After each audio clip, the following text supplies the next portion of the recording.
Clobberin time!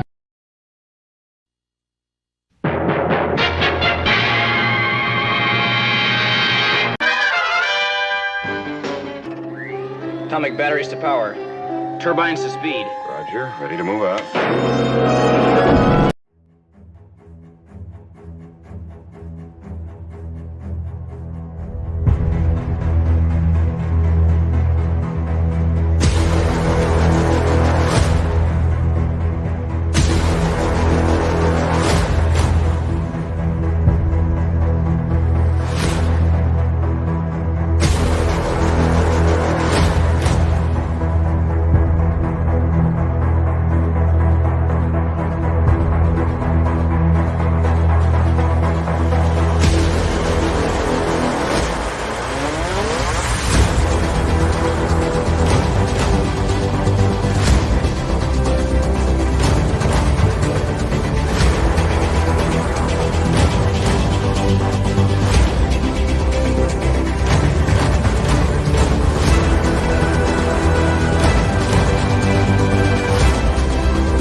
Clobberanimo!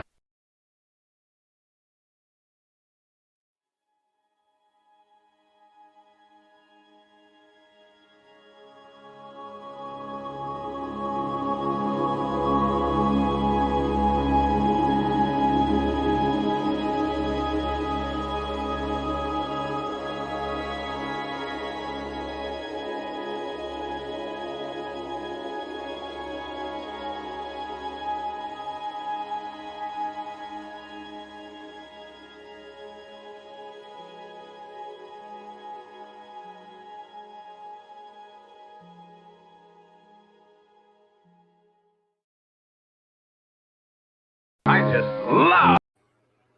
just love clobberin time. Oh, you just love clobberin time, my friends. I know you do. And I love you right back.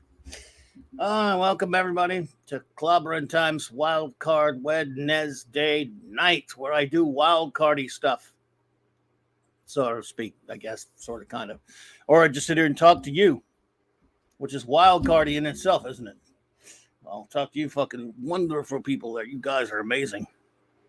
And it's great to see you all. Let's see here. Where bees we? No show notes, of course, other than join us tomorrow night. The clubhouse is back in session, and this time we've got the great Mark D with a C back with Raquel and myself, and I can't wait to see him here. And no comic shop talk on Nick's show Friday night, but Saturday night Star Trek, of course, will be in session. We have whoops, not that one. Where are you? Oh yeah, I should have got rid of that one. We have these fine episodes for you. Well, these episodes anyway of Deep Space Nine. So, where am I? I'm on it, folks. Just just barely got back in time for this one. So sorry about that. But thank you all for being here with me tonight. We'll do some shout outs because that's how we roll. The great J-Man is here. What's up, J-Man, brother? Good to see you there, buddy. I hope you're doing well. Brian Hepburn, hey there. Hey, and of course, we got our great wrench crew is here with us tonight. I think, of course, there's the great Eric K., the bronze wrencher is here. Hey, buddy. Hope you're doing well. The great Vindicator Wrench of the North, extraordinary Chris Persia. And, of course, the great D. Bud Martin, the Wrench of Iron. Hey, Kimasabe. Good to see all of my great friends here tonight. You guys rock. Who else be with us tonight? Guagnar, what's up, buddy? Guagnar. I can't do it like number one does it, of course, but I know you know that. So, Fancy outsider was a man, and he might still even be a man. Good to see you, Fanty.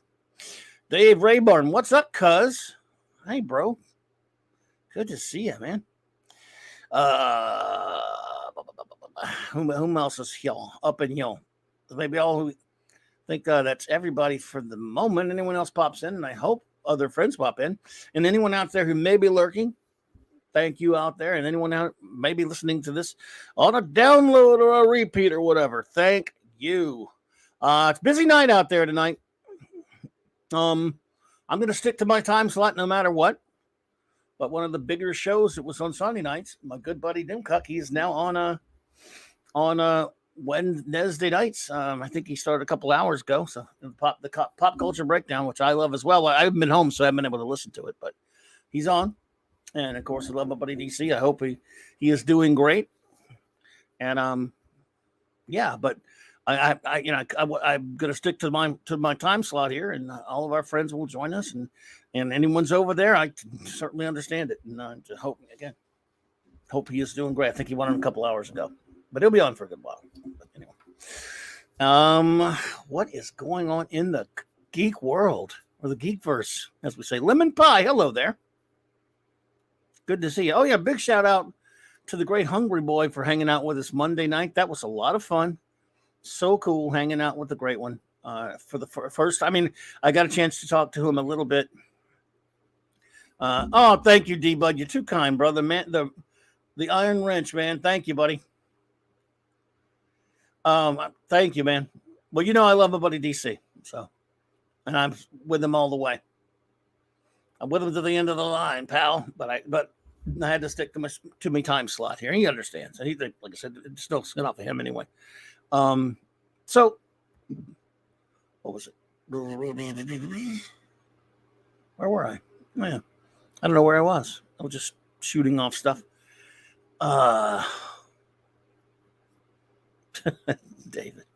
David boy. Classic Comics. What's up, buddy? Good to see you. I probably had a point and then I just ran away from it, which is fine. You know, when you get old and senile like this, that's for the best. But yeah, I had a great time hanging with Hungry Boy the other night.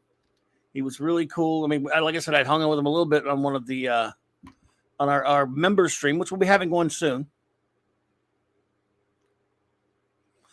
Gwagnar, I have not gotten that yet. I do love Retro Fan, and I do plan to get that one. He says, for those who don't know, TwoMorrows, which is my favorite publisher, bar none. They do the greatest, not only books about comics and classic comics, but about other geek stuff, and of course they do the great mags too. So I have not picked up the latest issue of Retro Fan. I do get Retro Fan on occasion, and I do love it. And it says an article about the prisoner. Gwagnar, thanks.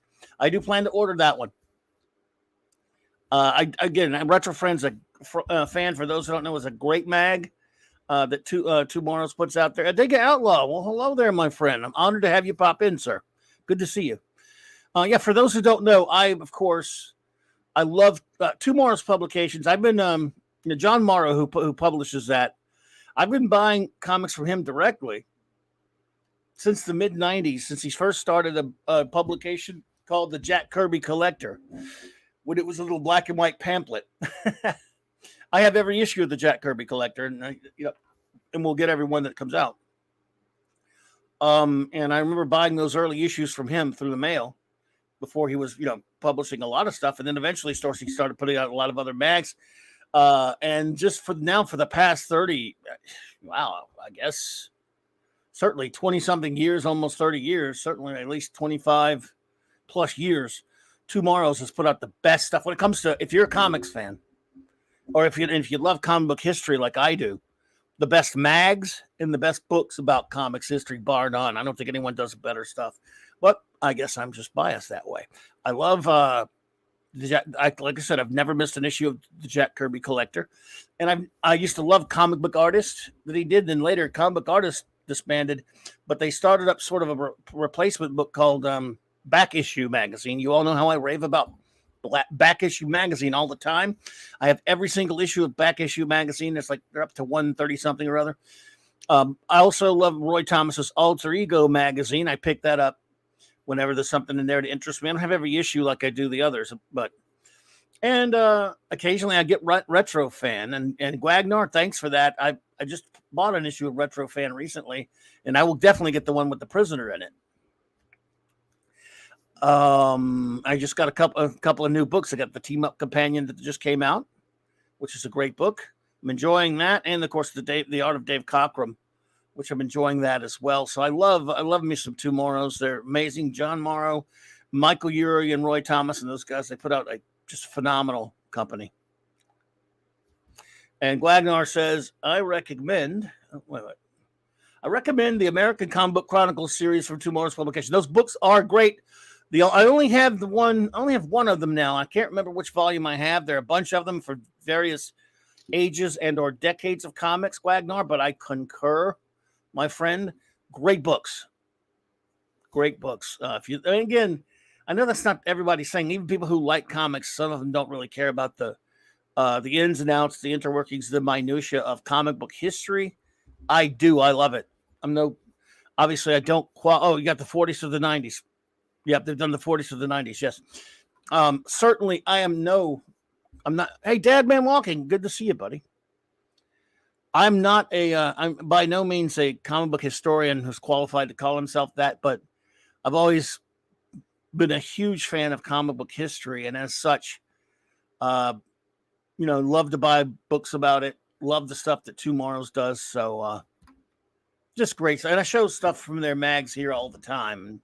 I push them all the time, but great stuff. Again, because it's kind of funny.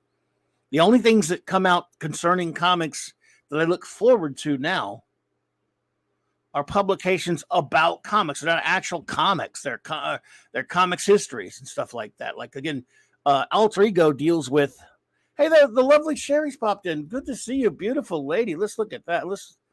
Wow, we got a pretty face here tonight. Sherry, it is absolutely lovely to see you, my dear. I hope you are doing well. You are awesome, and it's great to see you. So, yeah, Alter Ego by Roy Thomas, kind of based on that old fanzine that he had worked on with Jerry Bales from the 50s and 60s. That's a great mag. Back issue, like I said, that Alter Ego takes place, kind of handles Golden Age and Silver Age. Back issues, obviously, more. It's dedicated to the Bronze Age. Hey there, Trevor Cunningham. Good to see you. And then, of course, you've got a lot of Jack Kirby Collector. We know who that's dedicated to.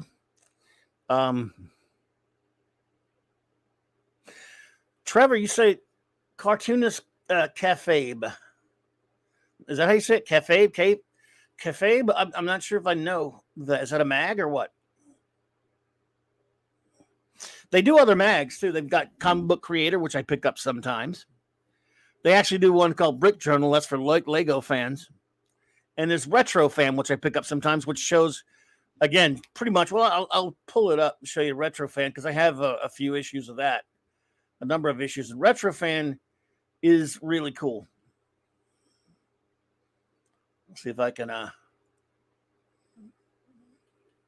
One of the great things about TwoMorrows also, if you buy you can just buy digital, of course. But if you do buy, if you buy the physical, you get the digital copies for free. And let's see here. Whoops. Go back to that here. Retro Fan. Huh. I know I bought a Retro Fan recently. Oh, there you go.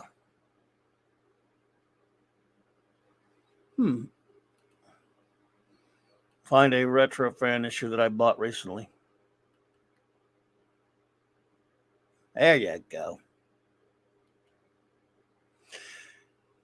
And I definitely got to get that one with the Predator in it. Glagnar, do you buy from TwoMorrows the physical copies, or do you buy them yours? They sell them at some comic shops and stuff. Carry them as well, and I think even Barnes and Noble carries some of their mags, like Retro Fan maybe.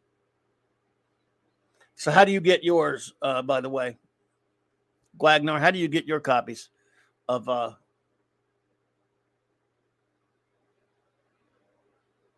Wagner says, not to sound like an ad for them. That's okay. I'm an ad for them as well.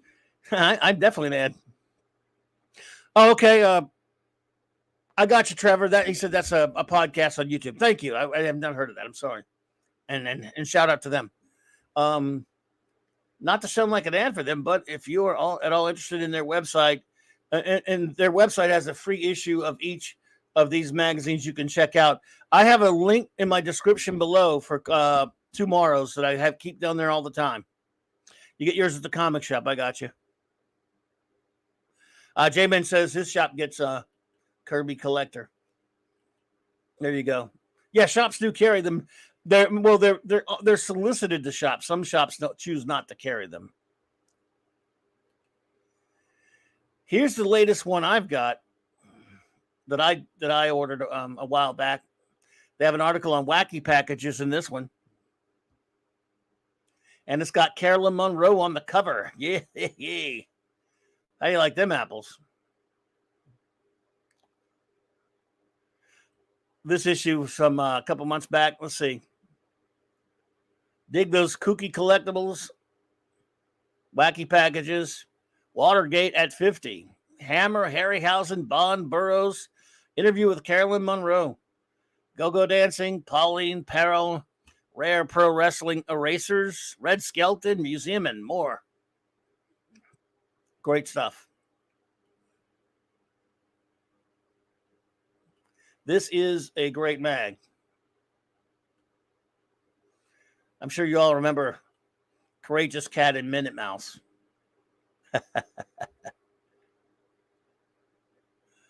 Wagner, yep. Oh, J-Man says, holy crap, I just ordered tonight. Caroline's autograph from her website. Oh, really? Wow, Carolyn Monroe. My God, man. Good Lord. Oh, I love her. Trevor says, cartoonist Cafe, I'm probably not saying that incorrectly, and I apologize, I'm sure, is hosted by W.D. Piscor and Jim Rugg. Jim Rugg, that name sounds familiar. He used to do special effects on the old Star Trek show. I love it. They do deep cuts on various comics and artists. I'm kidding about that, but that is the name. That was the name of a guy who worked on special effects for the original Star Trek, the original series. True story.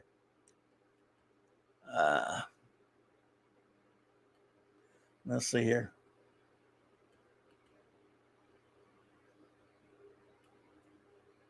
Yeah, buddy. I think we should probably try to find that. There she is. Who wants to look at Carolyn Monroe? My God in heaven. Wow, wow, wow.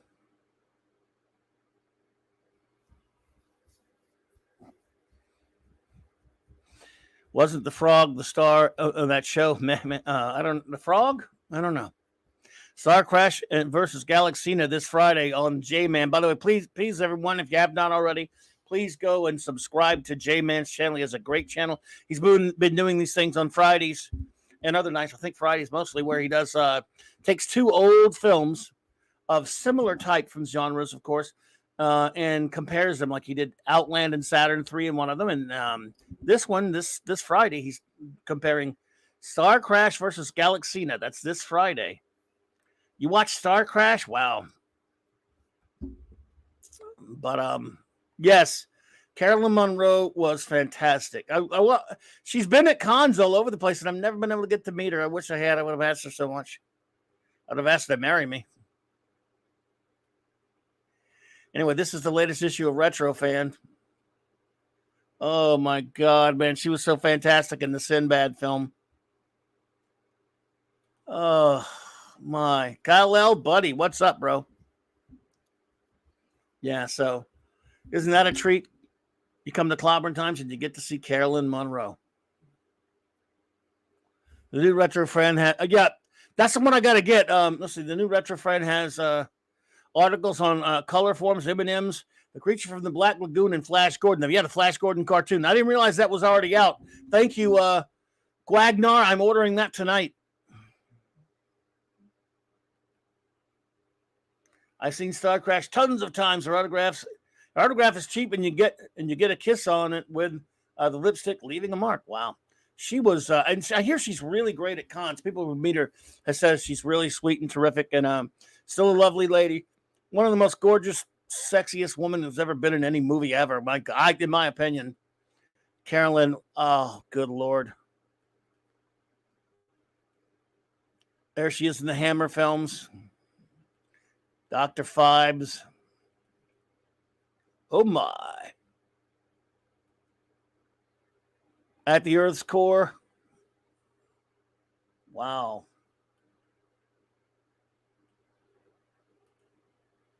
Hubba hubba. Retro blasting. What's up, buddy? Tom Baker. Let's see. I think that film. I think that was the one. Let's see. Wasn't she in? If she was in Eye of the Tiger, Patrick Troughton was in that one. I think she was in Sinbad and the Eye of the Tiger, wasn't she? Let me make sure. Oh no, yeah, well, she was in Golden. If she was in the Golden Voyage of Sinbad, then I think that was I think wasn't Tom Baker in the Seventh Voyage? Anyway, the great retro blastings here. Good to see you there, buddy. I think that's Golden Voyage. Wasn't Tom Baker in the Seventh Voyage of Sinbad, or was he in the Golden Voyage? I know Patrick Troughton was in Sinbad and the Eye of the Tiger. But I can't remember if Tom was in Seven or Golden. I think Seventh. But then again, since I'm thinking that, probably got it wrong. But Carolyn Monroe. Okay, so Tom was in Seven. Thank you. Thank you, Chris Persia. Okay, Golden. That makes the movie even more golden. He was in Golden. Right. Well, Tom Baker, of course, is fantastic, and so is Carolyn Monroe. There you go. See, my memory's garbage, but I will tell you that I do know that Patrick Troughton was in the Sinbad and the Eye of the Tiger. So, two doctors have been in Sinbad films. And yeah, Retro Fan, by the way, is a great mag, though, folks. I love it. I don't have every issue, but I got a bunch of issues of it. I have issues with it, even. No. And there she is in Star Crash. Jesus Christ. J-Man, Star Crash, dude. J-Man is comparing Star Crash to Galaxina this week on his show, folks. That is must-see YT right there. You know, I'm going to vote right now, J-Man. Stop it. Stop it. J-Man, look, dude, I know you know I love you, brother, but Star Crash is not a 10 out of 10. Carolyn Monroe is. But Star Crash? No movie with Marjoe Gortner can be a 10, man. I'm sorry. If Marjoe Gortner were in The Godfather or Lawrence of Arabia, it would have to lose points. I'm sorry. Even The Empire Strikes Back. If Marjoe Gortner were in that movie, then, you know, of course, if he was in a couple of those, he wouldn't have been born, but yeah. 8 out of 10, dude. Well, we need to, Galaxina's 4 out of 10. Yeah, Galaxina's crap. Star Crash is mega crap, dude.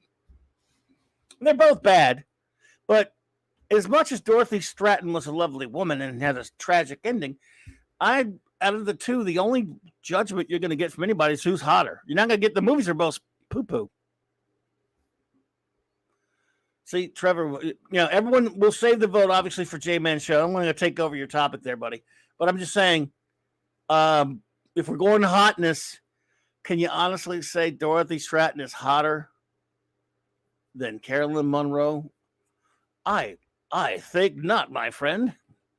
Retro Classic says Star Crash is like a 1980s Cadillac Eldorado. The car is crap, but the engine, Monroe, is choice. You know, my Retro Classic, it's funny you mentioned it. My dad was called the Cadillac man down here because he was in the business selling Cadillacs, had a lot where he carried a lot of different Cadillacs and stuff. I love the design of the 1978, 79, or 80 Cadillac Eldorado, especially the Brits with that stainless steel top. But it didn't last long. And it did have a good engine, though, as you say. But they changed the Eldorado. I don't like the way they changed the Eldorado later, but I don't know. For a few years, they made it snubbier. So it depends on which which design Eldorado you're talking about there, buddy. But they also changed the Seville. Remember the Cadillac Seville? Wow. I'm the barber of Seville. But, man, he had some Cadillacs, man. Yeah, the car is crap, but the engine is Monroe is choice. But I do understand your point. Carolyn Monroe could be in any movie ever, and it's 10 out of 10. I'm going to go ahead. J-Man, you're right.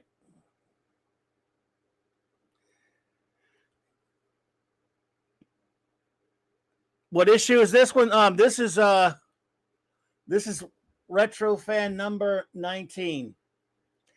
Apparently, Guagnor says the new issue is out. This is the one, I think, previous to it. Let me show you the cover. It's got the lovely Carolyn on the cover. Can't beat it. And again, it talks about I got it because it talks about wacky packages also, of course, for Carolyn, and wacky packages, which I used to love and collect. It's even got Watergate at 50 in there. Retro Friend's a great magazine now. So, like I said. So yeah, that's issue number 23 is out now, according to Guagnor. But this one up in here is number 19 with Carolyn on the cover there. So anyway, good stuff. We love Carolyn.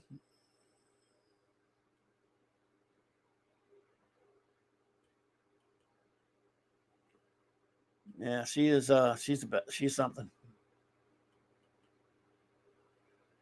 Got some crazy stuff in this mag. I love it.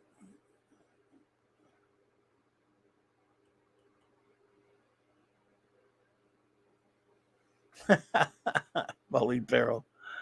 Guag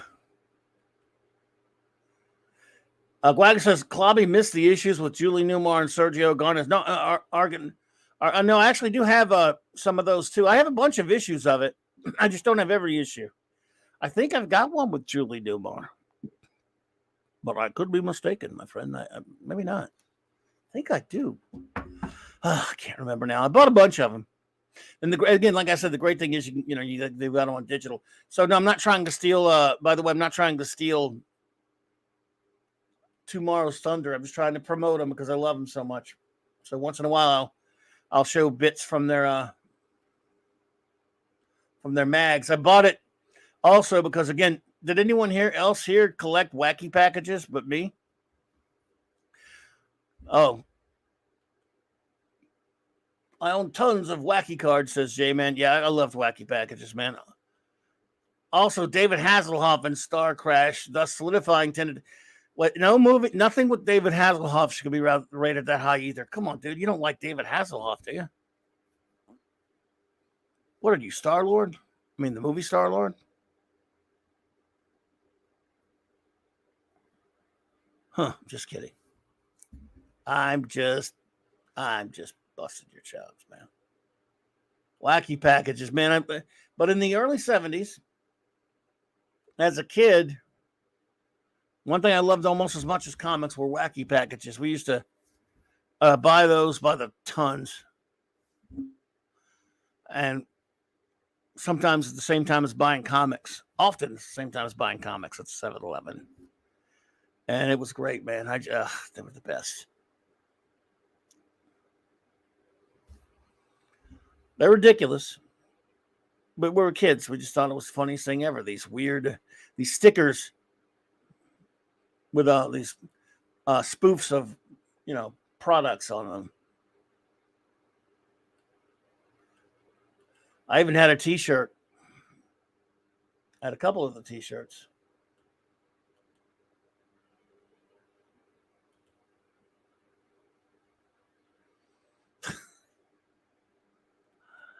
Oh, dear, oh, dear.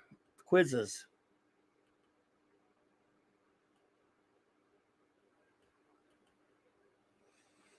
I am not a crook. The golden anniversary of our long national night. Man, it wasn't that much of a nightmare, dude, really. I remember as a kid, when you're a kid and you don't pay attention to that kind of crap, and you just keep hearing all this boring crap about Watergate, and you don't give a crap. Andy Bagel's Retro Saturday Morning. Ghostbusters versus Ghostbusters. There you go. I've not read this article yet. There's Ivan. And there's our beloved movie Ghostbusters. I need to read. I haven't read this article yet. It looks pretty interesting.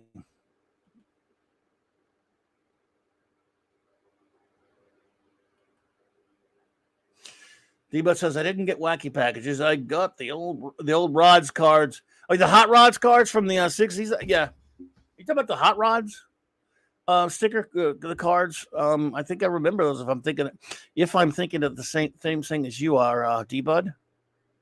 If I'm thinking along the same lines you are, then I think I don't know if I bought many of them, but I think I do remember them. Think so. Yeah, I love this. I love this mag. I need to get more issues of it. I need to get that new issue.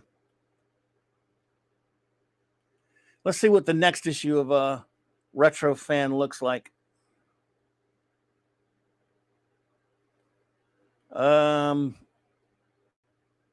Let's see what the next. All right, there we go. Retro Fan. Let's see what the next one looks like here. What they got coming up, because we got that one there. There's one of them. What you said, 23 is the latest one there, Gwag. Is that right? Oh, there's one with Julie Newmar. But you say 23 is out. That's the one I want with the Flash Gordon cartoon. That I'm buying. I'm ordering that one tonight. And The Prisoner.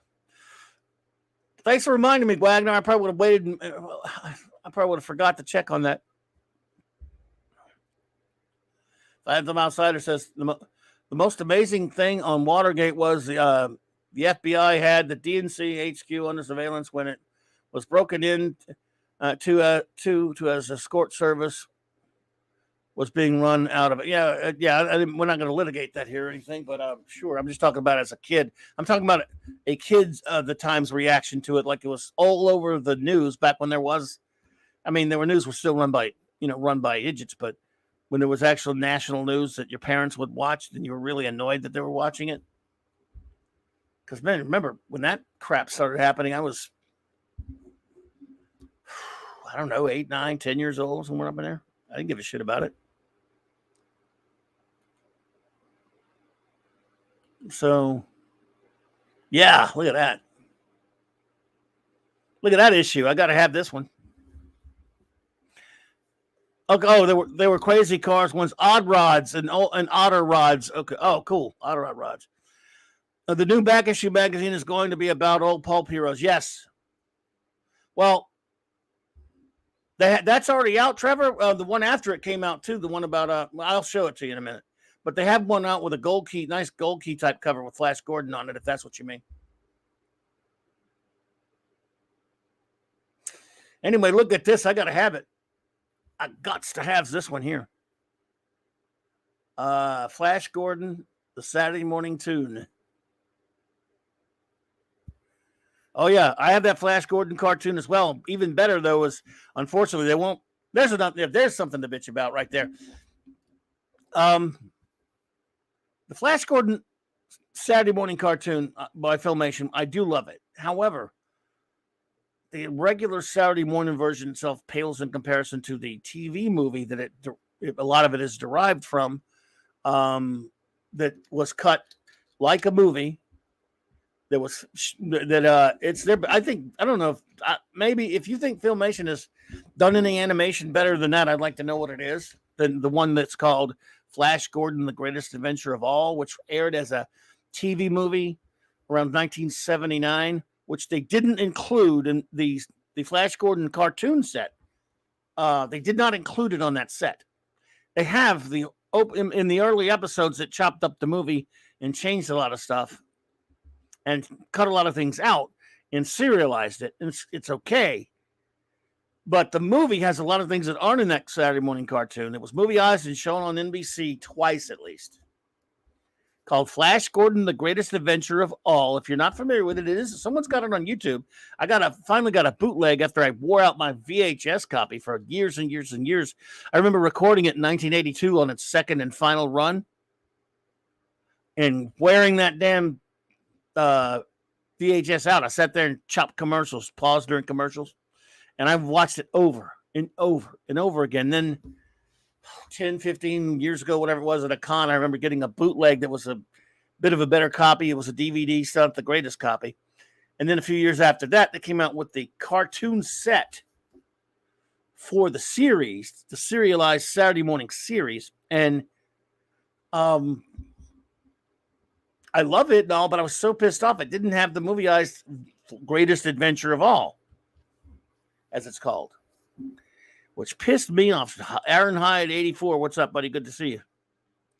So that really aggravates me that you can't. That I know I forgot. Someone said there's a reason for it, but maybe because of rights being tied up for the movieized version or some kind of horse hockey, I guess. Shit, though, man. I mean, at least it's on YouTube. You can watch an okay copy of it. You can probably find a halfway decent copy, J-Man. Like I said, my bootleg isn't bad, and the one on YouTube isn't bad, but these dickheads, they put the whole series out, which is fine. They even show that whole series on Pluto TV now. They have a flash card. They were a while back, and it's good. I mean, it's fine that but Saturday morning cartoon eventually, after a while, he ends up with a stupid pink dragon, and it's a bit sanitized compared to the movieized Flash Gordon: The Greatest Adventure of All, which was scripted by Samuel L. Peoples, who wrote the second Star Trek pilot, Where No Man Has Gone Before. It has a more serious tone, or a more, I don't want to say adult tone. It feels lot more like Alex Raymond, and I still love this cartoon, don't get me wrong.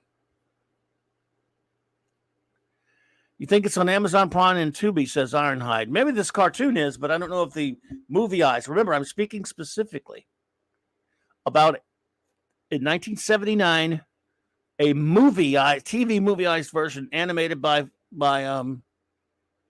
Filmation was aired in a movie time slot as a movie, and then a couple years later the cartoon came on. Later they even re-aired the movie again one time in 1982, and that's when I was able to snag it off of the airwaves and with my VCR and chop the commercials out or cut, pause for commercials like we used to do. Remember that?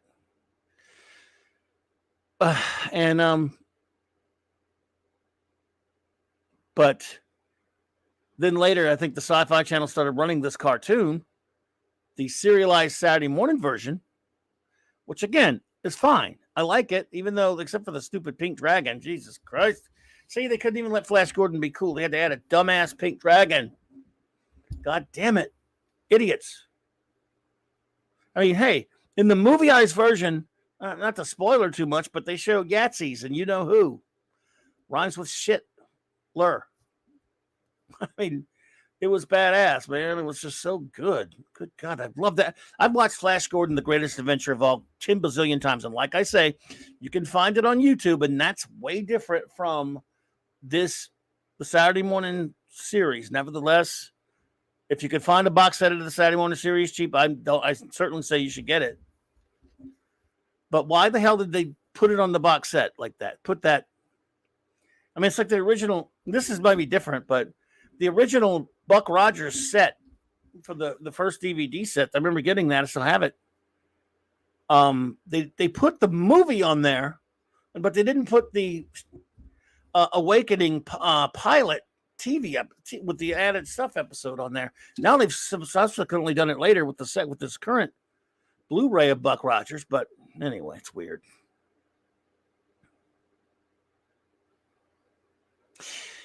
There was also Defenders of the Earth cartoon that had Flash Gordon, Phantom, and Mandrake and the Magician, says Gwagnar. Yeah, see, I got to tell you, when that came out, Brian Hepburn says Flash Gordon: The Greatest Adventure of All is on the Internet Archive to watch also. Cool, good for those who need to know. Like I said, it was on YouTube anyway, and now they're Internet Archive for you there. I wasn't that big on Defenders of the Earth, to be quite honest. I mean, it's okay. Look, nothing against it. And it does some cool toys, by the way. I guess. It's a recent retro ones. But anyway, it mixed characters that didn't need to be mixed for one thing. And you had the Phantom could fly. Am I remembering that right? The Ghost Who Walks was the Ghost Who Flies. Well, yeah, right. Exactly, J-Man. They had kids sidekicks. But I didn't watch it much. I was being a comic snob at the time, I was going, this is for kiddies. It had a bunch of kiddie shit in it. Screw them. I'll stick with my the versions of these characters that I like Lee Falk's Phantom, and even the old Mandrake strips, and of course Alex Raymond's Flash Gordon. Because I was just being a snob in his late, in his mid-20s, like we always are back then, or at least I was. When it comes to my geekness, I was being a geek snob, I guess. Nothing against it, because a lot of kids who grew up loving Defenders of the Earth, and that is perfectly cool. So yeah, this is Retro Fan number 19. Number 23, sorry. Is it 23? Yes, 23. I must have this. You are number 6. M&M's. Oh, now I really must have it. In fact, I need to eat an M&M just for seeing this. So there we go. I like 2 M&M's now. There you go. Because they got M&M's in this mag, it would be evil of me not to eat a couple of M&M's, right?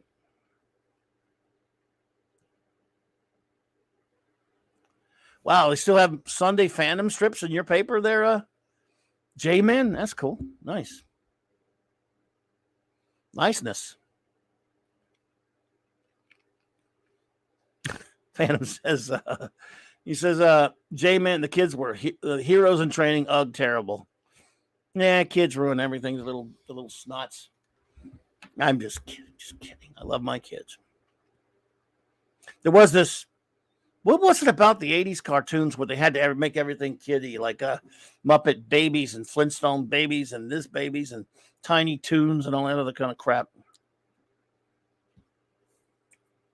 I mean, I didn't need to see, when I was a kid, I didn't want to see my heroes turned into kids.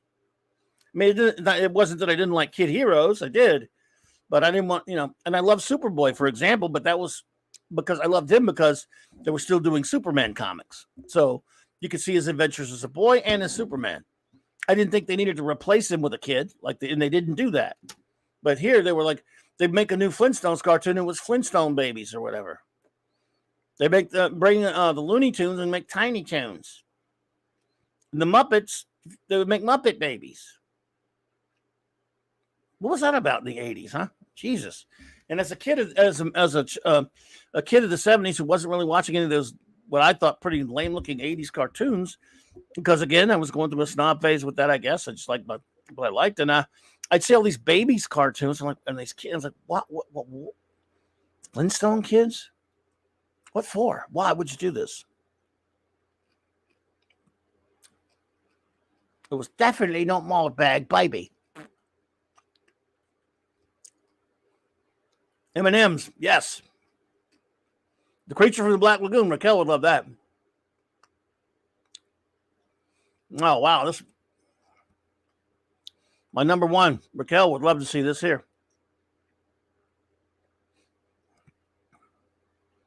She loves Creature from the Black Lagoon.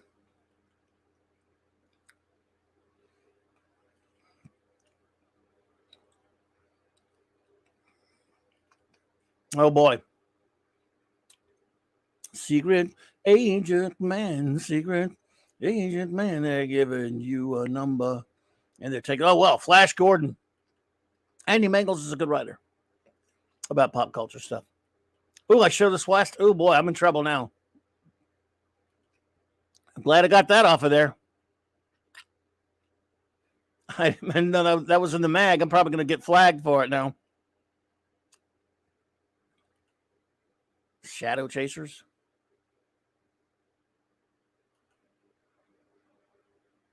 Wow. I'm in trouble. Old bubble. Oh, they got an upcoming issue with Super Friends. Oh, that's way, way, way, way up. Coming up. That's way, way, way, way, way, way, way, way, way up. All right, what was that issue of back issue you talked about? I've got the latest issue of back issue, of course. Whoa, they got some cool looking issues of back issue coming up. Yeah, if you're talking about this one,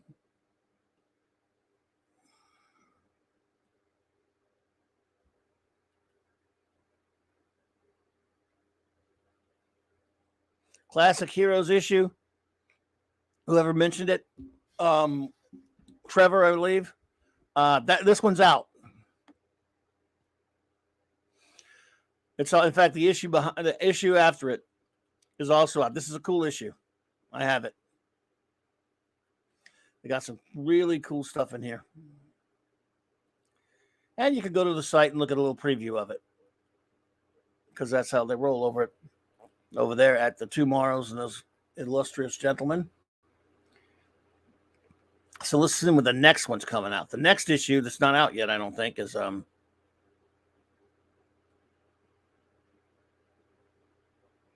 out in November. Dinosaur Comics. Wow. The next issue of Back Issues is about dinosaur comics. That's cool. Yeah.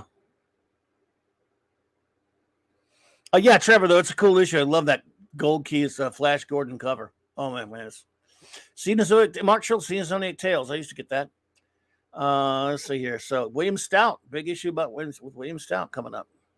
Great artist. A great dinosaur artist. So, yeah, this ought to be a good issue. I love Back Issue. I used to love me some dinosaurs. They better have Devil Dinosaur in this one. What do you think? No Devil Dinosaur? You better have some Devil Dinosaur in this one, Michael. Come on, man. No Devil Dinosaur? We got Dino Riders. Jurassic had it Park. I hope there's a Devil Dinosaur in there, buddies. Oh, my God. Look at this issue here coming out in March. Oh, man. They don't have a preview of it yet.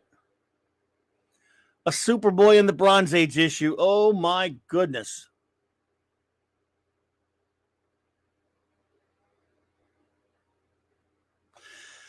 I think they've talked about Devil Dinosaur before and a lot of stuff, yes, but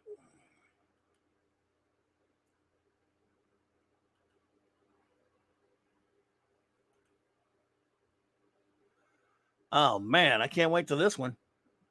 Waggle.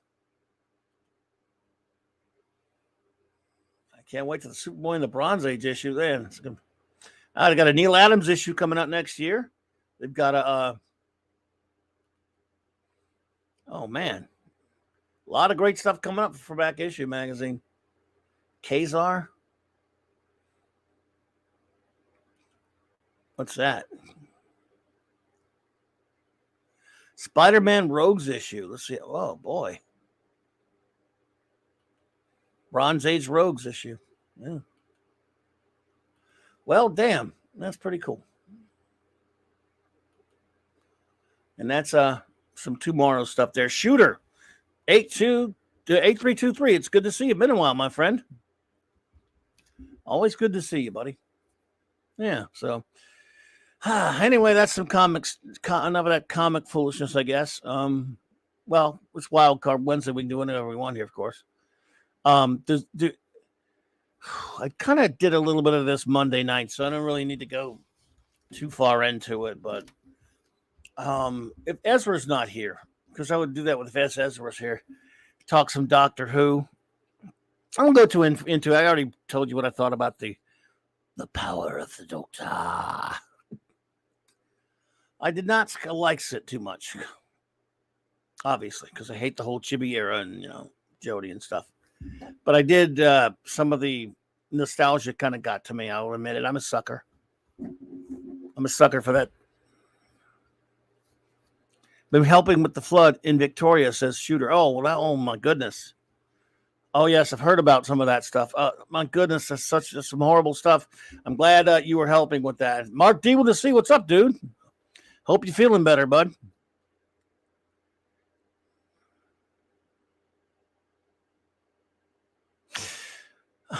But yeah, some of it got to me. I'm such a dope. Let's see. Kal-El said the only cartoon I would watch regularly in the 90s was when I was in high school myself, started as a freshman, blah, blah, blah. Yes, Batman the Animated Series. It is greatness.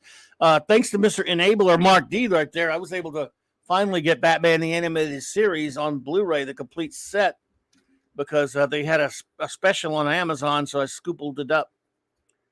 They had it for like $25 on Amazon Prime. and that was just too cheap to ignore because I couldn't really. Every time I was seeing it at the store, even at Walmart, it was 60 something bucks or what have you, and 70 bucks. And that was cheaper than some places, but 25. I just, man, I had to go. I wanted to have the Blu-ray, and it's got movies on it. It's got Batman: Mask of the Phantasm and Sub-Zero on there as well, I believe. So that's quite the deal, considering what that thing goes for. So that was pretty cool. Thank you, Mark D with a C. It's all your fault.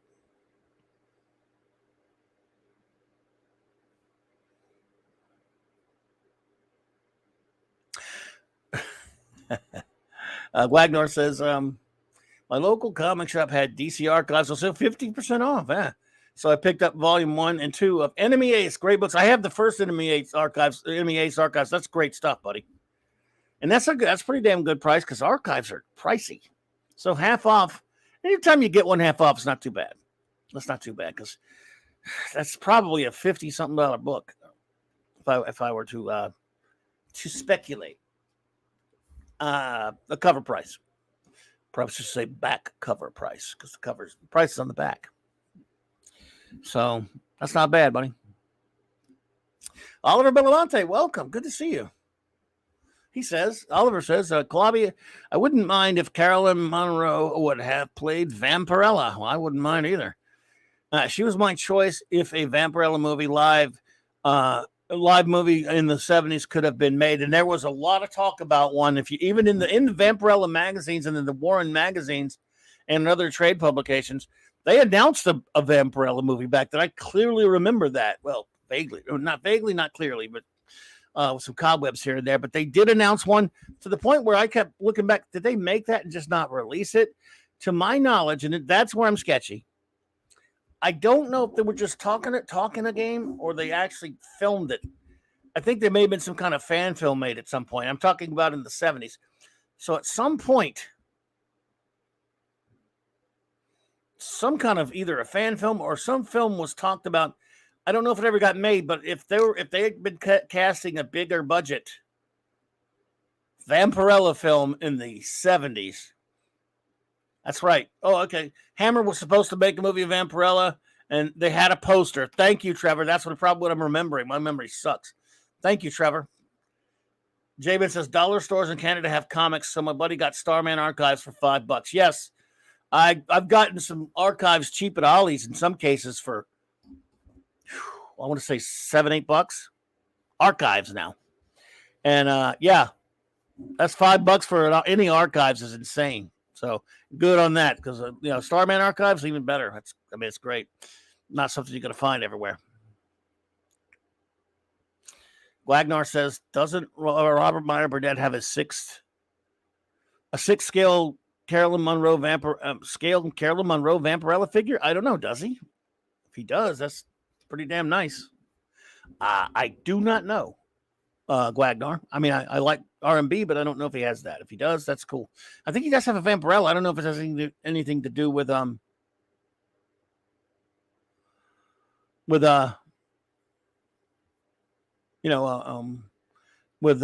Monroe or not. Well, Mark D, if you feel like dropping in, come say hi later. If you feel like it, if not, no biggie. Just get some rest either way. Rest the voice. So it's up to you. You have the invite if you want it, but don't do it on my account. Only if you feel like it, dude.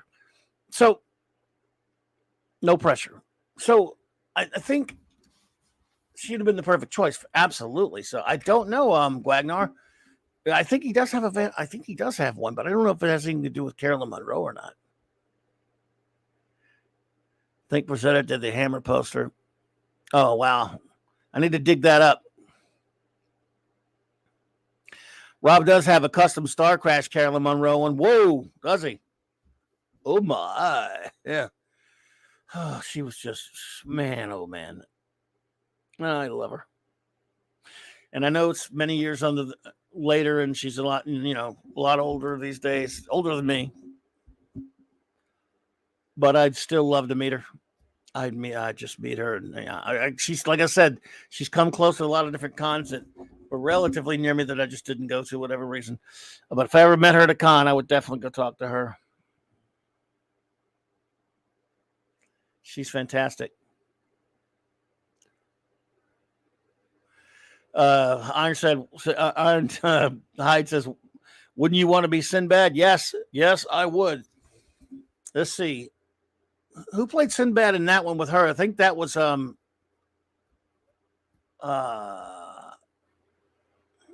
man, something, not Patrick Wayne. I think it was a different one. Guy with 3 names, and I'm forgetting for some reason now. But anyway, yeah. Because they had a different dude in all of them. He's the guy from Barbarella, but I can't remember his name. He's also in that stupid Bo Derek Tarzan movie. And why am I forgetting his damn name? John Philip Law. That's it. I think John Philip Law was Sinbad in one of them. Now I can't remember who played John Philip Law. Oh, thank you. Yep, that's been confirmed, I guess. It's John Philip Law, the angel guy from Barbarella. Yeah, I think, yes. Okay, thank you. That was confirmed. So he was in the one with Carolyn Monroe, Golden, and of course the great Tom Baker. Okay, gotcha. Jumbled up memory. Yeah, it was good to be John Philip Law. Hell, I guess it was good to be Marjo Gortner, if you want to. I mean, if you want to look at it that way, because he got to be in Star Crash, for God's sake. Yes, he was Danger and he wasn't Danger Diabolique. That's true, he was. We can forgive him for being Bo Derek's Tarzan. Raise your hands if you're old enough now. Were you old enough and stupid enough to go see Bo Derek's Tarzan, the Ape Man? I did. I'm that dumb. Holy shit. Cole, Keely Chow, roll tide, buddy. Kerwin Matthews in 7th and Patrick Wayne and I, the Tiger. Thank you, Brian. There you go. Kerwin Matthews is the one I was drawing blank on. Thank you. Let me tell you something. In my chat, that's one of the great things here, because if you draw a blank on something or there's something you need to know, if I have any more than 10 of us here, minimum, maybe 8 or 9. If 7 of us don't know it, 1 will. I'm that confident and proud of my chat that I put them up against anybody. I'm not just saying that because they've got Google like everyone else. These guys, they're bonafide geeks. They know it. Oliver says, Clobby, they said Carolyn Monroe had the chance to play General Zod's cohort Ursa Feora, but she turned it down to star with Roger Moore in the Bond film The Spy Who Loved Me. I had not heard about that. I do remember her being in that film, of course. And Dave, hello, Dave. Good to see you, my friend.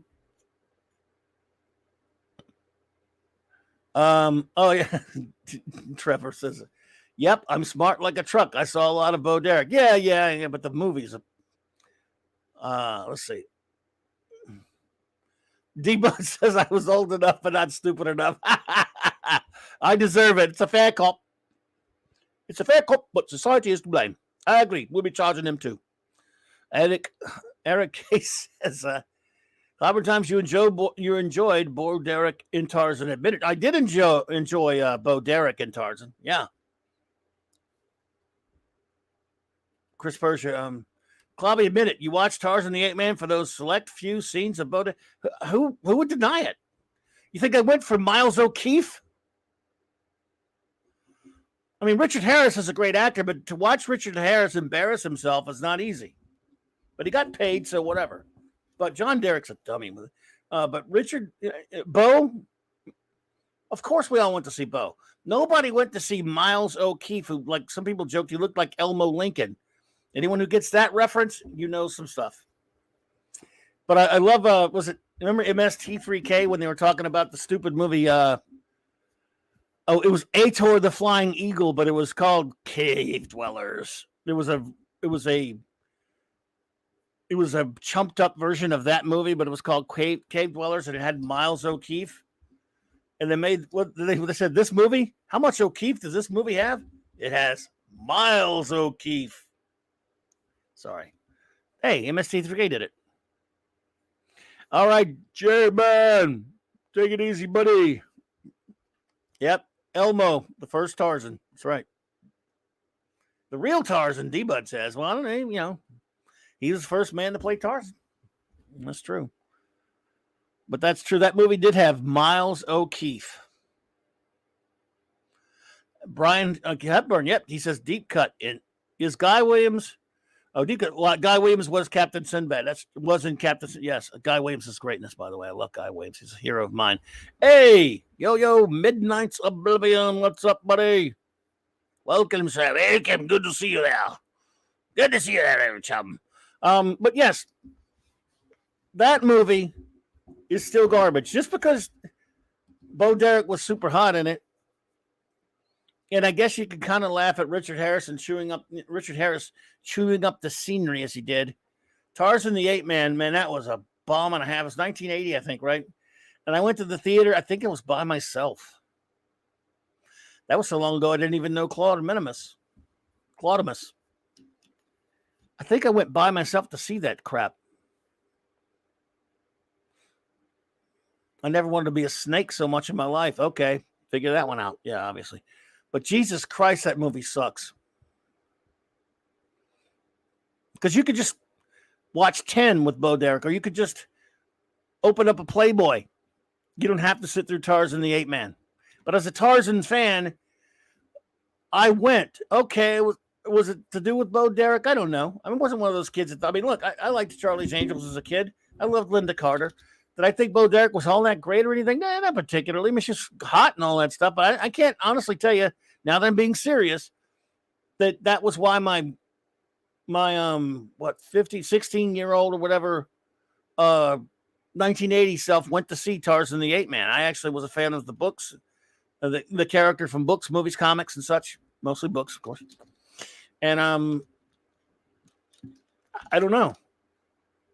Because you really could just steal a Playboy and look at Bo Derek if you must. So, can you watch it with the volume off? Yeah, but you might fall asleep, Mark D, because it's boring. It's a boring piece of crap. The one big action sequence with the snake and Bo is slow motion drivel. I wonder if now we know where Hack Snyder gets it from.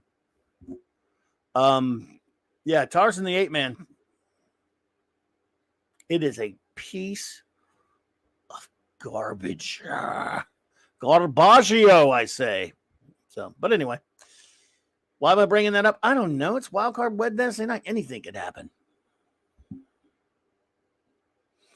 Anything can happen, and often does not. I mean, does or does not. Who knows? There is no try.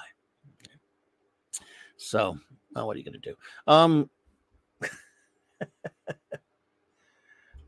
What? Sheena was. Sheena. Well, Gwagnar, I can give you that one. I say Sheena was better. I mean, Sheena's not really a good movie or anything, but it's not tedious as much as tedious as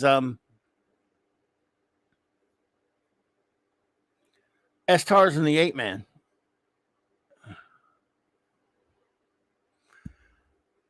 Mark D put an article up that says Bo Derek remembers her harrowing a near-death lion attack. I'd never heard of that. Really? Wow. I don't remember any lion scenes in the movie. Maybe they cut it out because something happened. Chris says, and yet they made a better Tarzan movie 3 years later. Oh, yeah, Christopher Lambert, 3-4 years later. Was it 84? Greystoke, The Legend of Tarzan, Lord of the Apes, was considerably better, I think, as you know, it was. Yes, I agree. R.I.P. Tanya Roberts. Agreed there, Keely Chow. She was lovely. Lion almost ate Jane. Wow, I did not know that, Mark. Yikes. I did not know that. I'd never heard that. That is wild, weird stuff. I hope Steve Mitchum isn't here to be mad at me for doing this crappy Johnny Carson impression. I did not know that, Ed. That is wild, weird stuff. So I don't. Yeah. I don't know. But yes, Greystoke was considerably better, even it was certainly closer, way closer to the books. I liked it a lot. I remember going to see it a couple times. It's funny how, what was it? Andy McDowell had to have her voice dubbed by Glenn Close, strangely enough. True story. I say it's true. I've read it. Do I know it's true? I mean, I wasn't there. Deba says, speaking of Hack Snyder, what do you think about Ben Affleck signing up to do at least 3 more movies as Batman? What do I think about it? Did that happen? Okay, Midnight's Oblivion. Thanks for popping in, man. And you had to run. Well, we appreciate seeing you. Always a pleasure. Hope you have a great rest of your day. I think it is over there because you said you've got to cycle in and out before lunch, as it looks like. So good to see you, my friend. So did that happen with Ben Affleck? Is that some news I haven't heard about today, D? But I've not seen any news. I don't follow all that stuff. Matthew Pounder, what's up, my friend? Good to see you, buddy. So I don't. I hadn't seen anything. Okay, so correction, D. Bud Martin, 3 solo Batfleck movies. So is that the case? Someone's confirmed that's happened, so I don't comment on it, and it's not even someone's just kidding me, or do you think he should? Is the question hypothetical? Has that happened today? Someone let me know before I even comment on it, but because I haven't heard anything about that. Okay, Andre said Geekosity reported it. Chris is double checked. Thank you, Chris. Like I said, but I'll comment on it if it's true. If it's not true, it can't hurt anybody. If it's not true, in fact, look, as much as I can't stand Snyder, my whole problem with his Ben Affleck casting for me, I mean, yeah, BVS was DOA anyway, pretty much. I mean, I hate BVS anyway, even if he been casted differently. But you got Henry Cavill back now. One of the things Hack Snyder does not understand, because no, I thought Affleck, as much as I hate the movies, I don't think he did a bad job. He might be an okay casting for Batman, for an older Batman. But Batman and Superman are supposed to be contemporaries, you jackass. So when he cast them both for BVS, Bull versus Shite, they were about 10 some odd or more years apart, and they were playing it that way, like he'd been a previous seasoned, veteran Batman who quit for a while, and Superman, if you want to call him that, and he really wasn't, was just, coming into his own, just starting out. That sucks and is stupid. Batman and Superman should be contemporaries, relatively the same age, starting at relatively the same time. There shouldn't be that kind of gap. That said, I know we're not really playing it that way, so I don't have much. Let's say it's true that he's been signed to do 3 movies. I didn't really care much for the Pattinson movie, the Batman. It turned out I didn't mind him too much. There were some things I thought were okay in the film. I wasn't really particularly super in love with a lot of the things they did with it. Quite frankly, as much as I love Batman, I don't think we need any more Batman movies of any kind. Even if they're good, I'll be like, give somebody else a movie. I mean, we've had enough Batman movies for a while. If you go maybe wait 10 years or something to do something, I guess. But really, pretty much, he's kind of played out for movies for me to be even if not that they've done very many good ones. So there's that. But yeah, I mean, but I agree with you there, Eric. He said he has the look of Batman, not a meth-filled delusion of Batman like Pattinson was, says Eric K. Well, look, I thought when he was dressed in the costume, which I was kind of so on, beating Pattinson, I thought he was okay. And when he takes his cowl off, he looks more like, he doesn't look like Bruce Wayne to me at all. Neither did Keaton, to be honest, but he doesn't really strike me as a guy that looks like Bruce Wayne. Maybe a little more like a Dick Grayson type because of his youngness. I personally wasn't that big into him, but I didn't think he did a bad job either. It's one of those sort of, Chris Perzer says, 3 sites all reporting it as rumor. Okay, nothing officially confirmed. Not like Cavill tweeting it. Yeah, Cavill's back, and I thought that was fine. That he's back. He never got a fair shake. He never got a chance to play Superman proper. And I never thought he was a bad casting. Just that the movies were terrible that he was forced to be in, and it wasn't his fault. Never had anything against him. He's got the curl. He looked good in the costume. We got to hear a little John Williams music at the end of Black Adam there for him. Perfectly fine if they do it right. Cavill is fine casting if they do it right.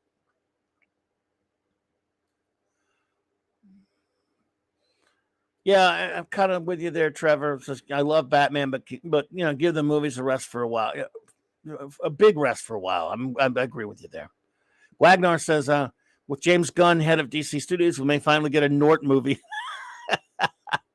I'd watch a Nort movie, I think.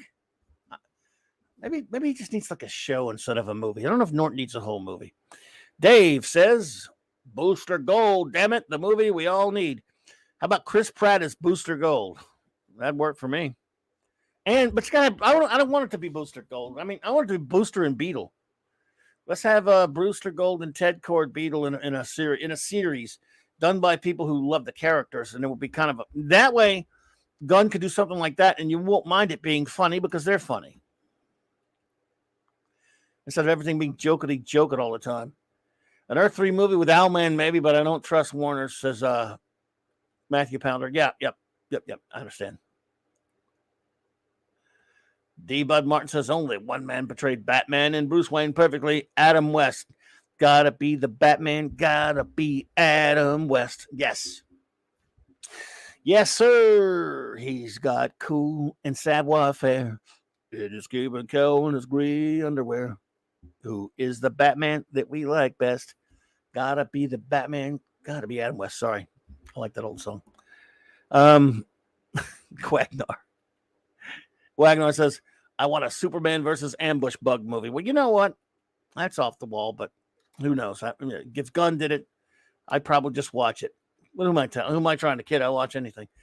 Cal says, did you hear that the kid who plays Miguel in Cobra Kai is attached to a new... Yes, he is making the Blue Beetle project. Yes, they're probably already done filming it, Cal.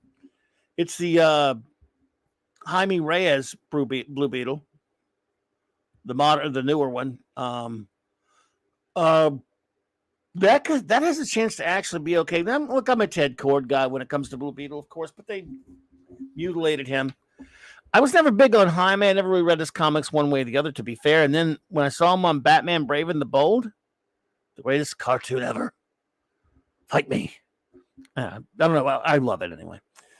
I kind of warmed up to Jaime. I thought he was pretty good on there. I liked him better. I mean, look, and they even kind of let him meet Ted Cord or connect him to Ted Cord a little bit. Either way, I kind of liked him. I liked Jaime on that cartoon. I really don't care about his comics that much, but if you could make, however, do something that's a fun movie, and I like the kid from Cobra Kai. That's Zolo.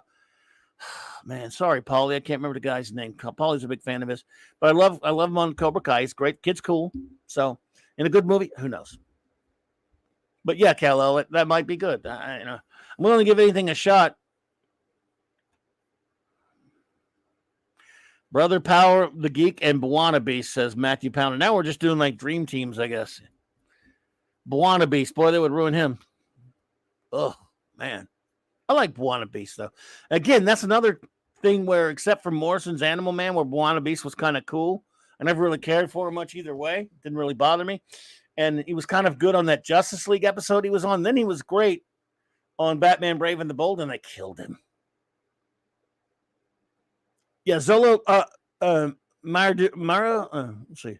Maraduena. I said, I'm sorry if I'm getting that wrong. I apologize. But the kid's a good actor. And of course, he's great on Cobra Kai. But yeah, Buana Beast, again, he's just one of those off-the-wall characters. But yeah. Yes, his meeting, Jaime meeting Ted Cord on that island on Brave and the Bold was good, says Brian Hepburn. Yes, that was a very touching episode. Also, I also love the one. This wasn't to do with Jaime, but the one with when it was about Booster and Beetle in his last days, something with the magics or whatever.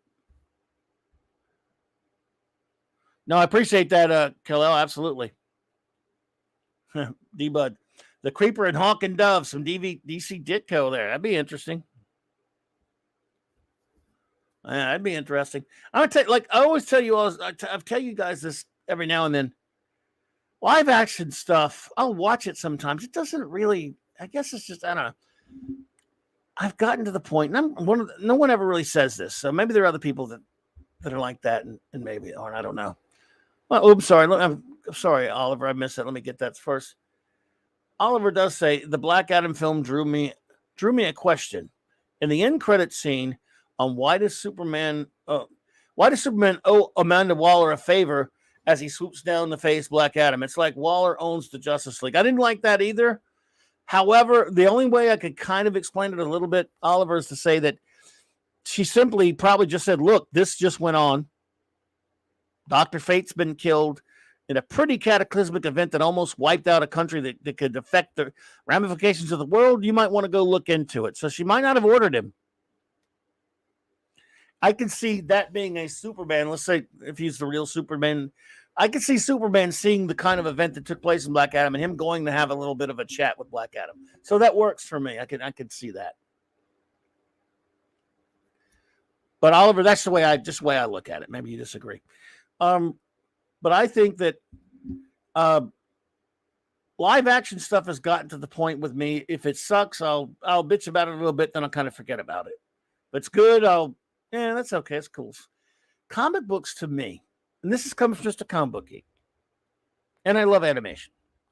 So when there's a good comic book live action film, don't get me wrong, I'm glad and I like it and I enjoy it. And when there's just an okay one, I'll go, that was, unless it's like a really, really great one, like The Winter Soldier, or Infinity War, or some of the earlier MCU movies and what have you.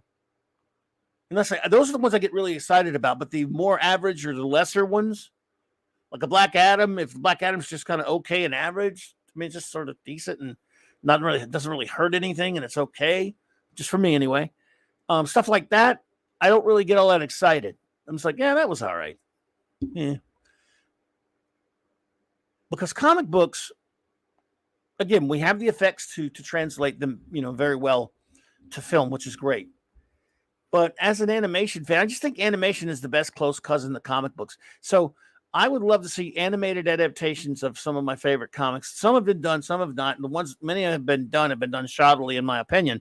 So usually I'm more excited about a Batman Brave and the Bold, or a Batman the Animated Series, or the second season of the FF cartoon from the 90s, or Avengers Earth's Mightiest Heroes, or stuff like that, the Silver Surfer cartoon from the 90s. I'm more excited about those things than any live action movie, really, except for maybe the really, really good ones. And so if you told me, hey, they're doing a new animated DC movie, which they've been doing and they've ruined those. They've been garbage for the past 10 years, in my opinion. I can really that bums me out even more when they, for example, they do an adaptation of the Teen Titans classic, The Judas Contract, and it sucks donkeys because they make it look like they put the Screw 52 cast in there instead of making it look like the old Marv Wolfman, George Perez Teen Titans. Go screw yourself for doing that, DC. You suck. Ironhigh says, Clobberin Times, have you seen the Superman versus Shazam versus Black Adam animated short? I have seen that. And as much as I have some issues with some of the modern things they've done, modernization they've done to the Captain Marvel character, I know they call him Shazam, he's Captain Marvel to me, over the past decades, I found that to be fairly entertaining. It was pretty good. And Black Adam in that is no nice guy. James Garner does the voice of old Shazam. How crazy is that? One of his last things he's ever done. I thought that was one of the last good ones. I thought that was pretty good. Ironhide. After Flashpoint Paradox, I hate them all. Hate them. And I've even gone back recently and given some of them a try. But before that, they were doing some good animated DC films. So they do the Judas Contract, and they wait so long that they have to make it look like the current iteration, the Screw 52 trash with Damian and all these other Teen Titans I don't give a flying shit about. Well, that pisses me off. Not just that. That would be like doing, oh my God, if they ever do if they ever finally get around to adapting my beloved Great Darkness saga and they put modern Legion shitters in there, I'm going to lose it. I'm going to take a hostage. I swear.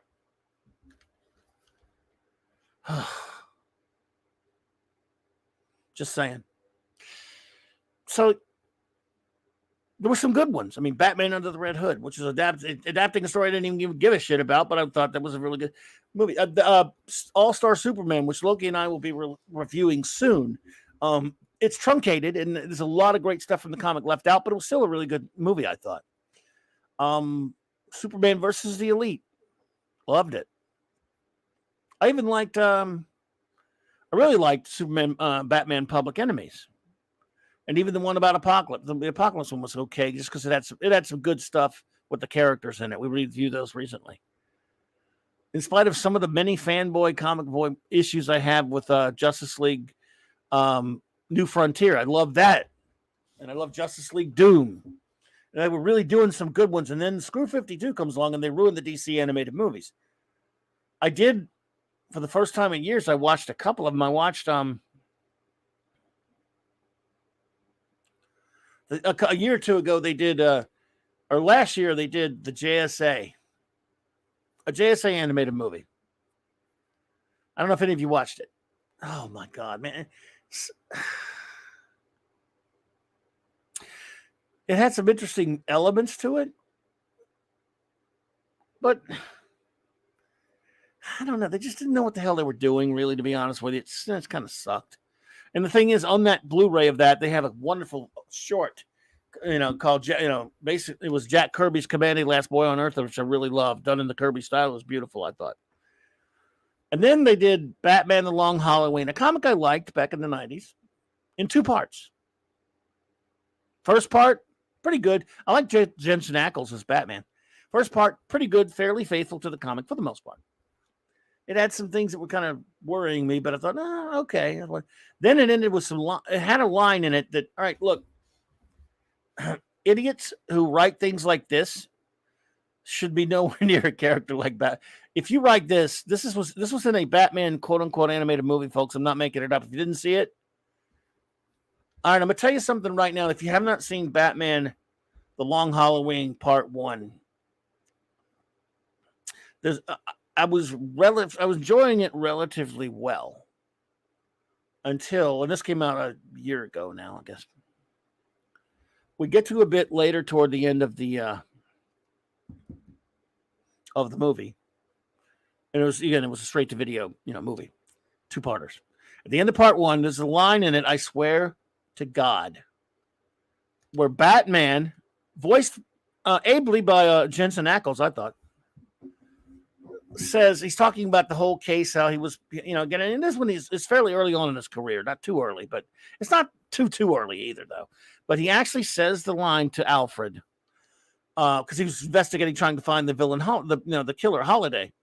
He says, he was befuddled. And which is all fine and good that Batman's having trouble. I have no problem with that. He's still a new detective. He says, I never figured on having to be a detective when I started this. Oh my God. Oh my friggin' God. Whoever wrote that, I'm not gonna say it. Whoever allowed that in there, okay, listen, some dickhead not only wrote that, some moron, some imbecile. I mean, have you ever read a Batman comic? What was that first comic book Batman first appeared in again? Oh, yeah, it was Non-Detective Comics number 27, right? It was Anti-Detective Comics. Is that what it was called? I never planned on being a detective. Excuse me, sir. Have you ever read a goddamn Batman comic in your life? Sorry. So that was not in, by the way, that stupid shit was not in the original comic by Jeff Loeb that I remember. And I confirmed with a friend who didn't remember it being in there either. And if it was, no, I would have wanted to be, no, never mind. I'm not going to talk about violence. But I see that line and I'm gobsmacked. I'm sitting there. I was watching it with my son. We were actually watching. I said, did he just say what I think he just said? I had to roll it back. Are you shitting me? Batman, the world's greatest detective.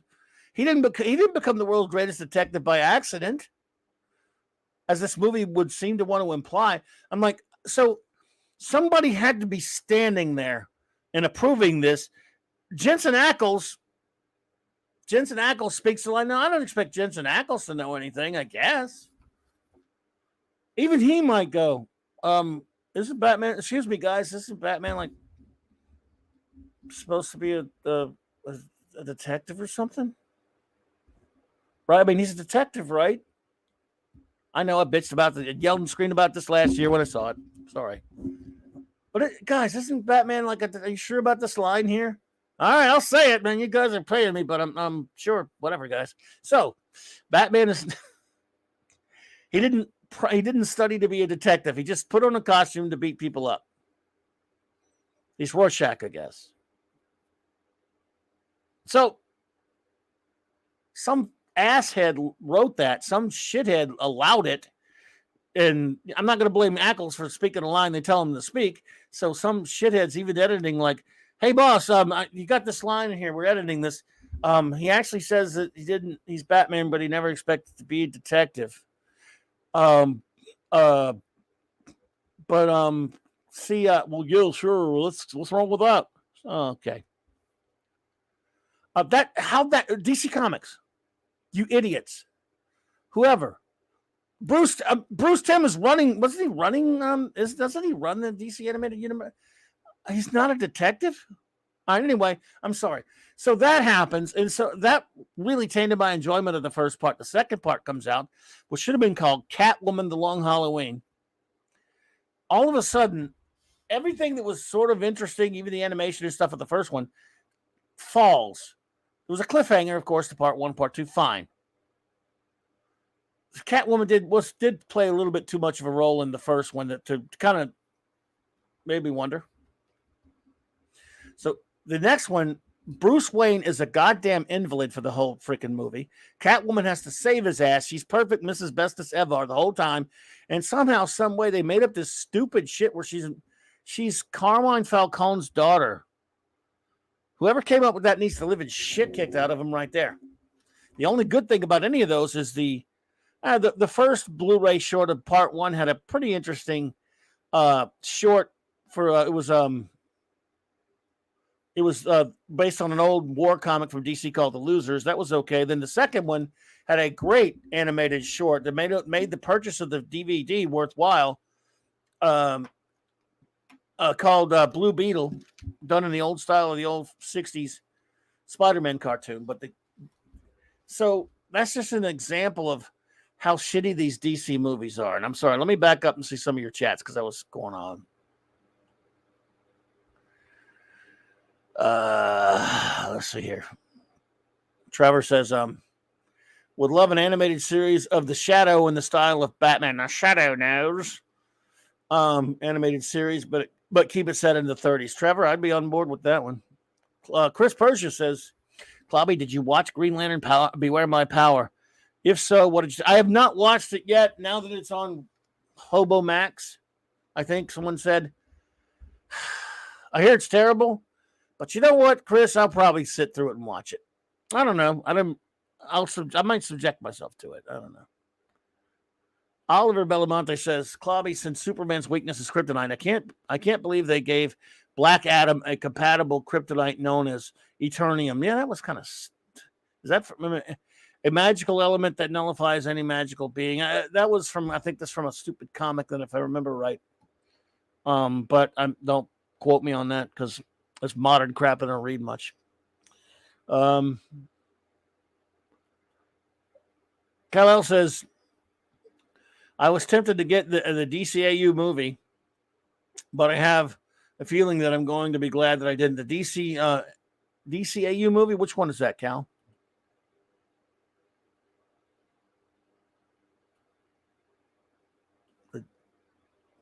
The DCAU movie, animated universe movie, or which one is that one, buddy? Sorry. Batman. I didn't know I'd have to be a detective. Yes. Yeah. What were those classes in criminology and criminal psychology for anyway, Bob? Because he wanted to score with the chicks in there, I guess. Keller says they might as well as had him say, I don't know. I didn't know that I'd have to dress up as a bat either. Exactly. Yes, D-Bud. Must have been Defective Comics. It was Defective Idiots, I'll tell you that. Inconceivable, says Mark. Says Mark there. That's right, Matthew Pounder. Sherlock Holmes praised Batman's detective skills in Detective Comics number 572. Yes.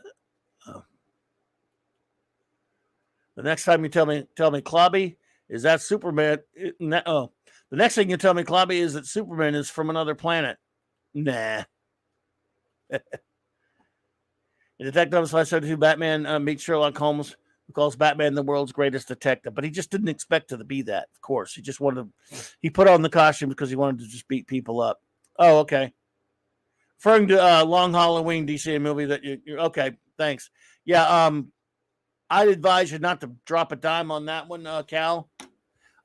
Personally, like I said, the first part, I liked a lot of the animation. I liked that they made it look similar to the late Tim Sale's work on the comic, which was interesting. If you like that comic, that wasn't for everyone. It has it had stuff I didn't care much for, but and then there was too much Catwoman, and I know that doesn't sound like it could be a bad thing, but they made it depend too much on her. But for the most part, it was pretty good. The stuff with the Joker and it was, like I said, the first part's okay. Then you get to that line that like just was so horrific.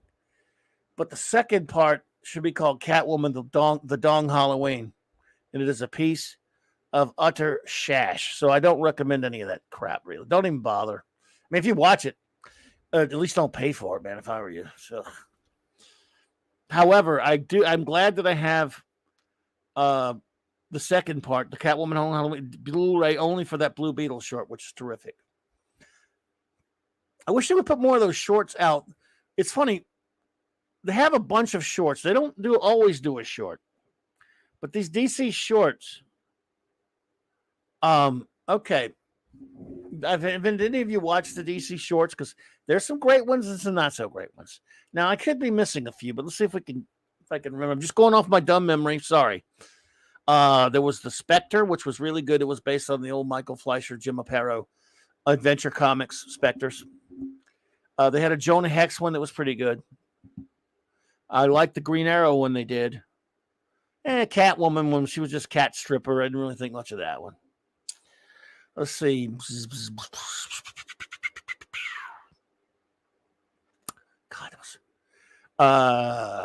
there was, like I said, there was that Losers. It was based on the old war comic.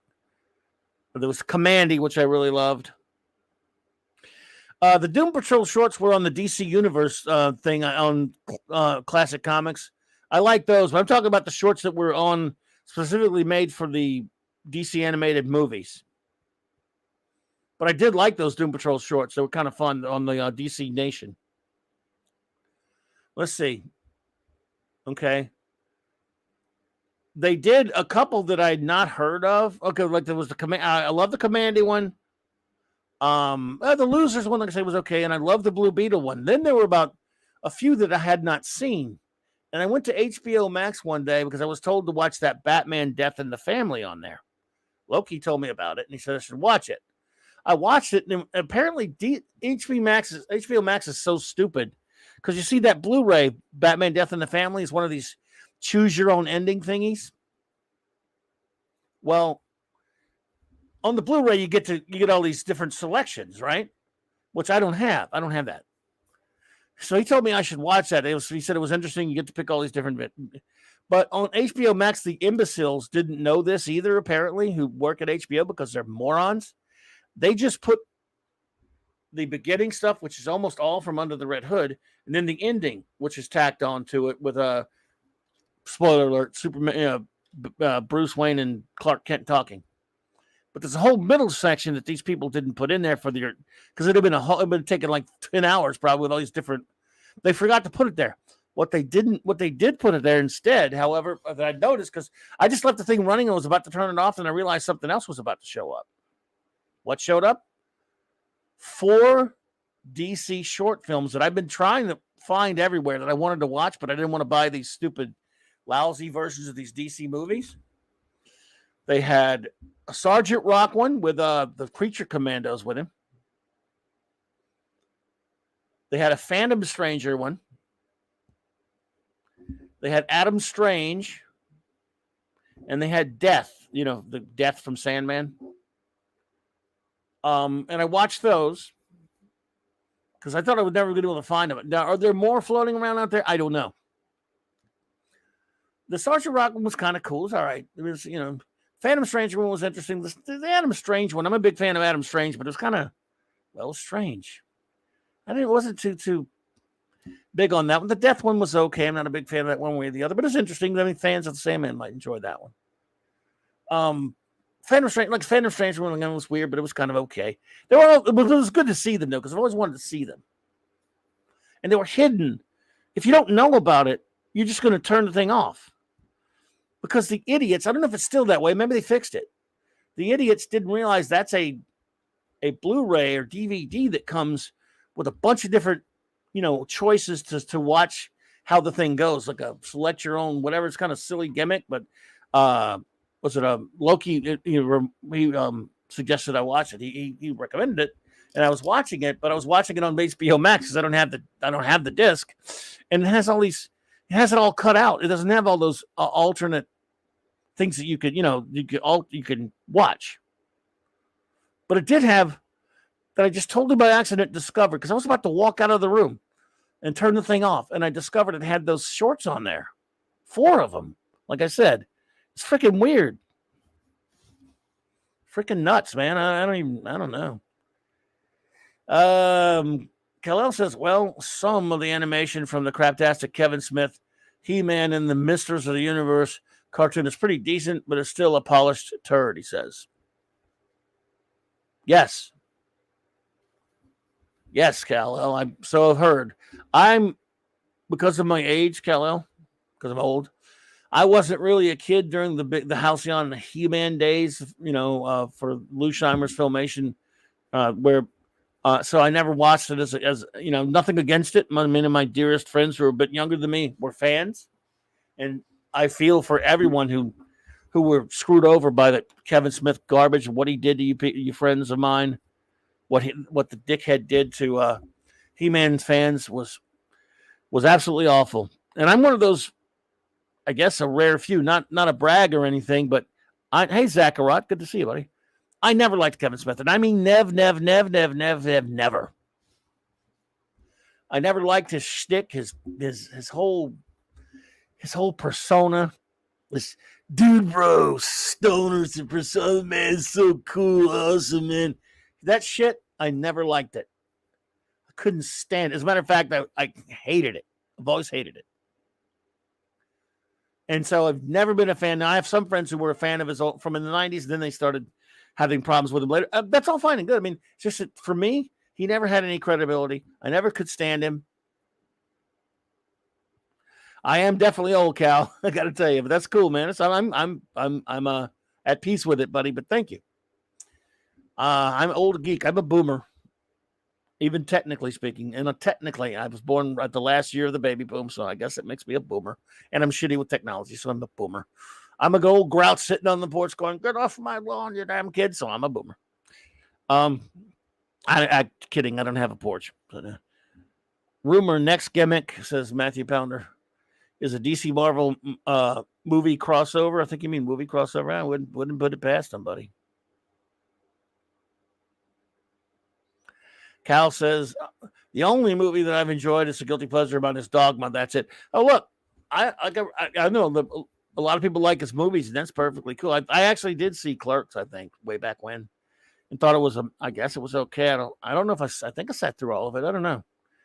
Just me. It's just me. I'm that one loner out there. So this, you believe me, I'm in the minority. You don't have to defend anything when it comes to him. If you like his stuff, most people who've watched this stuff like it, this old stuff. The only thing I like that Kevin Smith has done, says Brian Hepburn, is the original Fat Man on Batman podcast where he was interviewing Paul Dini, Bruce Timm, and others. Oh, that's cool. I mean, look, he has his bona fides in terms of he owned a comic shop. He knows his stuff. Sure. No question about that. I don't even question that. Just I never liked the whole stoner stuff, the way his old stoner attitude.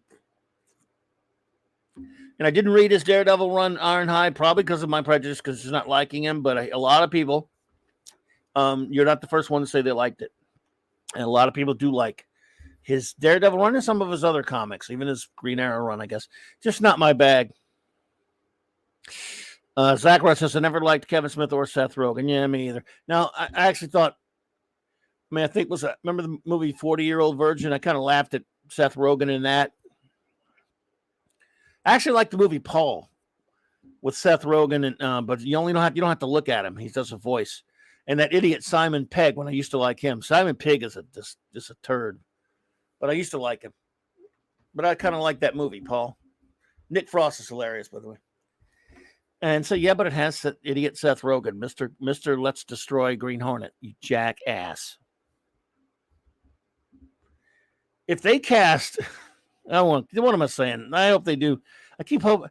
I was about to make a joke about the Fantastic Four casting. People rumor that they keep rumoring it'll be Seth Rogen doing the voice of Ben Grimm. If they do, that's going to be disgusting, but I should just laugh. Matthew Pounder says, great stream with Hungry the other night. Thank you, Matthew Pounder. I appreciate that, buddy. Phantom Outsider says, Smith only owned the comic shop after he did a few movies. Yeah, wow. So he wasn't down in the trenches with us guys before that. He could, only when he made a movie. Okay. No, there you go. It's a fair cop. I think I watched Comic Book Men a couple of times.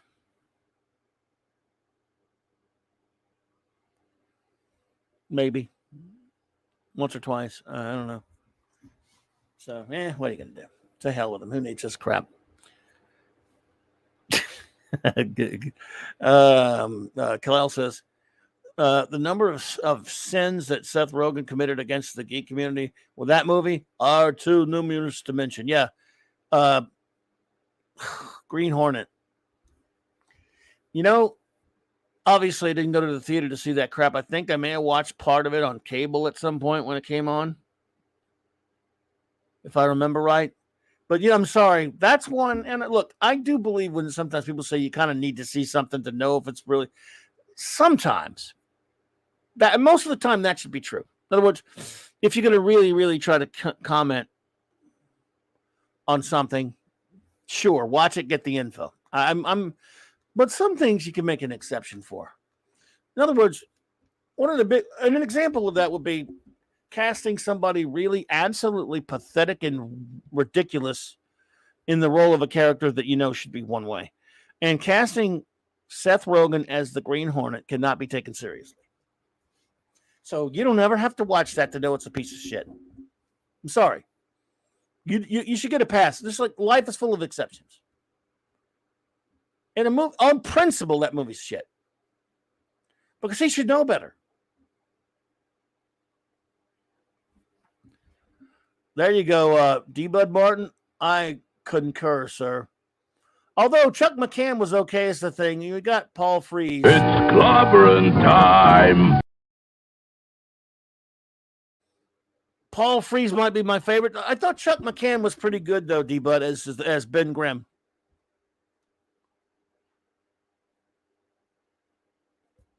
I got a soft spot for Chuck McCann. So,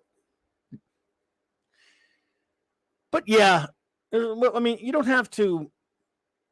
If someone gets off the can, I hate to be crude, and then shuts the lid, and you can smell something, and they even tell you what they did, you don't have to lift up the lid to know what's in there. If you see what I'm saying. If a narcissist jackass like Seth Rogen casts himself as the Green Hornet, that's all you need to know. That would be like, let's say, what's a good example? I'm not a big fan of let's take somebody I like. Let's try and find somebody I like. Okay. Let's say it's the mid to late 80s, 90s. And I'm a big fan of Bill Murray. And he's a big name. And Bill Murray gets the rights to do Superman and says, I'm going to play Superman. I'm going to play Superman. Or Batman, whatever. And he does it. And they let him do it. I'm sorry. I like Bill Murray to death, man, but he should not play that character. And so if he plays it, I can't take it seriously. I'm sorry. There's no way.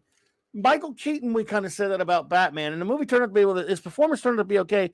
But Michael Keaton, we had seen that he played some other things, and he showed that he had some range to him. Now, Bill Murray does have some abilities and some range, but he can't be Superman for a host of reasons. So I would still go, you know what? I love Bill Murray, but this just ain't happening. This is not good. And he's not even someone who, at the time, was insufferable that I hated. Seth Rogen was already pretty insufferable at that point. Said a lot of stupid shit. But I don't care if he was the nicest guy in the world. It's just like, hey, look, Nicolas Cage, folks. There were jackasses who tried to make a Nicolas Cage Superman movie. Do I need any more?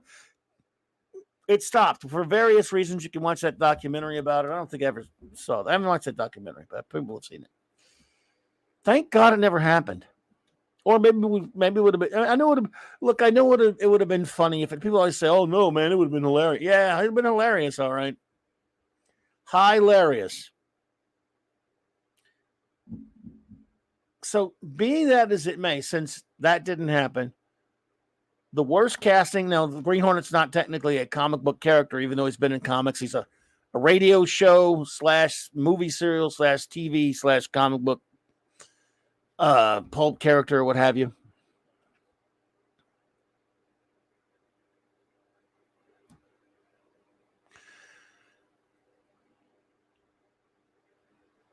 That might be the worst casting of that kind of character. Call him whatever. A genre character cast to the big screen. Seth Rogen's, if that's not the worst one, I want to know what it is. It's got to be in the top 10, bottom 10, bottom 5. I would think, right? Maybe I'm wrong.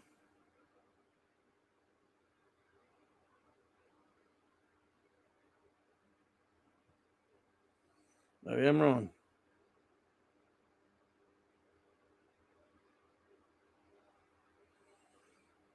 So, I don't know. I think it's got to be in the worst. But if, well, we all know Bill Murray was the Human Torch, but, it's different. But if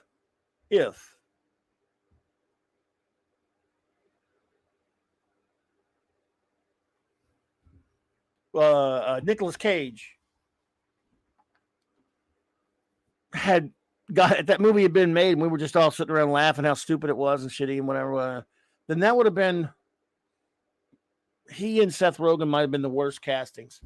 You know who else is bad at casting? I don't know why I'm going all over the place because it's Wild Card Wednesday night. But as far as let's take MCU right now. Simu Lee is probably the shittiest casting in all the MCU probably right now. Hello there, Donnie Pearson. What's up, man? Donnie Pearson says, hello, Mike. How everyone, despite the passing of the late Jerry Lee Lewis this afternoon. I did not know that Jerry Lee Lewis had passed. Oh, my.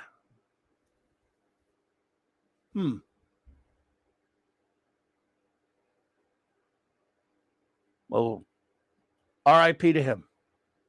Great balls of fire.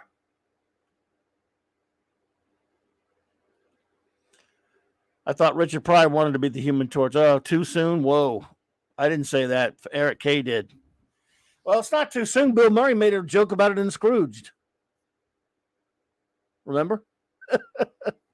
So, yeah, it's not too soon at all, Eric K. I mean, it's just in time, buddy.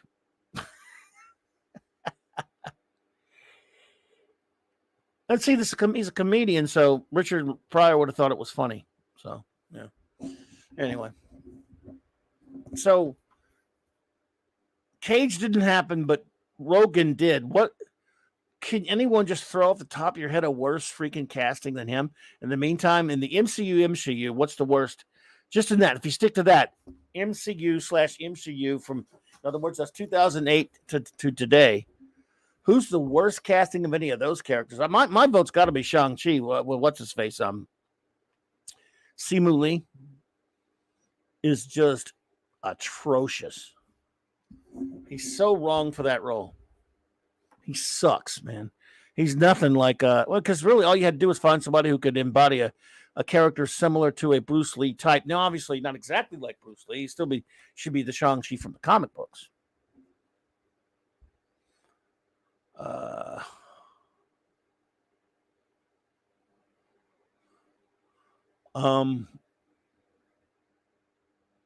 What's that? Oh, no problem, Dave. Good to see you there, Dave. Hey, we have a late visitor, the Mighty Zark. Hey, how's it going? What's up, dude? Mark D is here. Oh, My headset's not working. Hold on. You know, Brie Larson's the one. You know, Dave, Brie Larson's pretty bad. Got to give you that. I mean, but again, she's just kind of there to me. I didn't even think she stood out as being particularly so much bad. It's just the movie sucks and she's not that compelling. I mean, bad. Look, but if that's your vote, hey, Tessa Thompson, that's terrible. That's a Wagner, yes.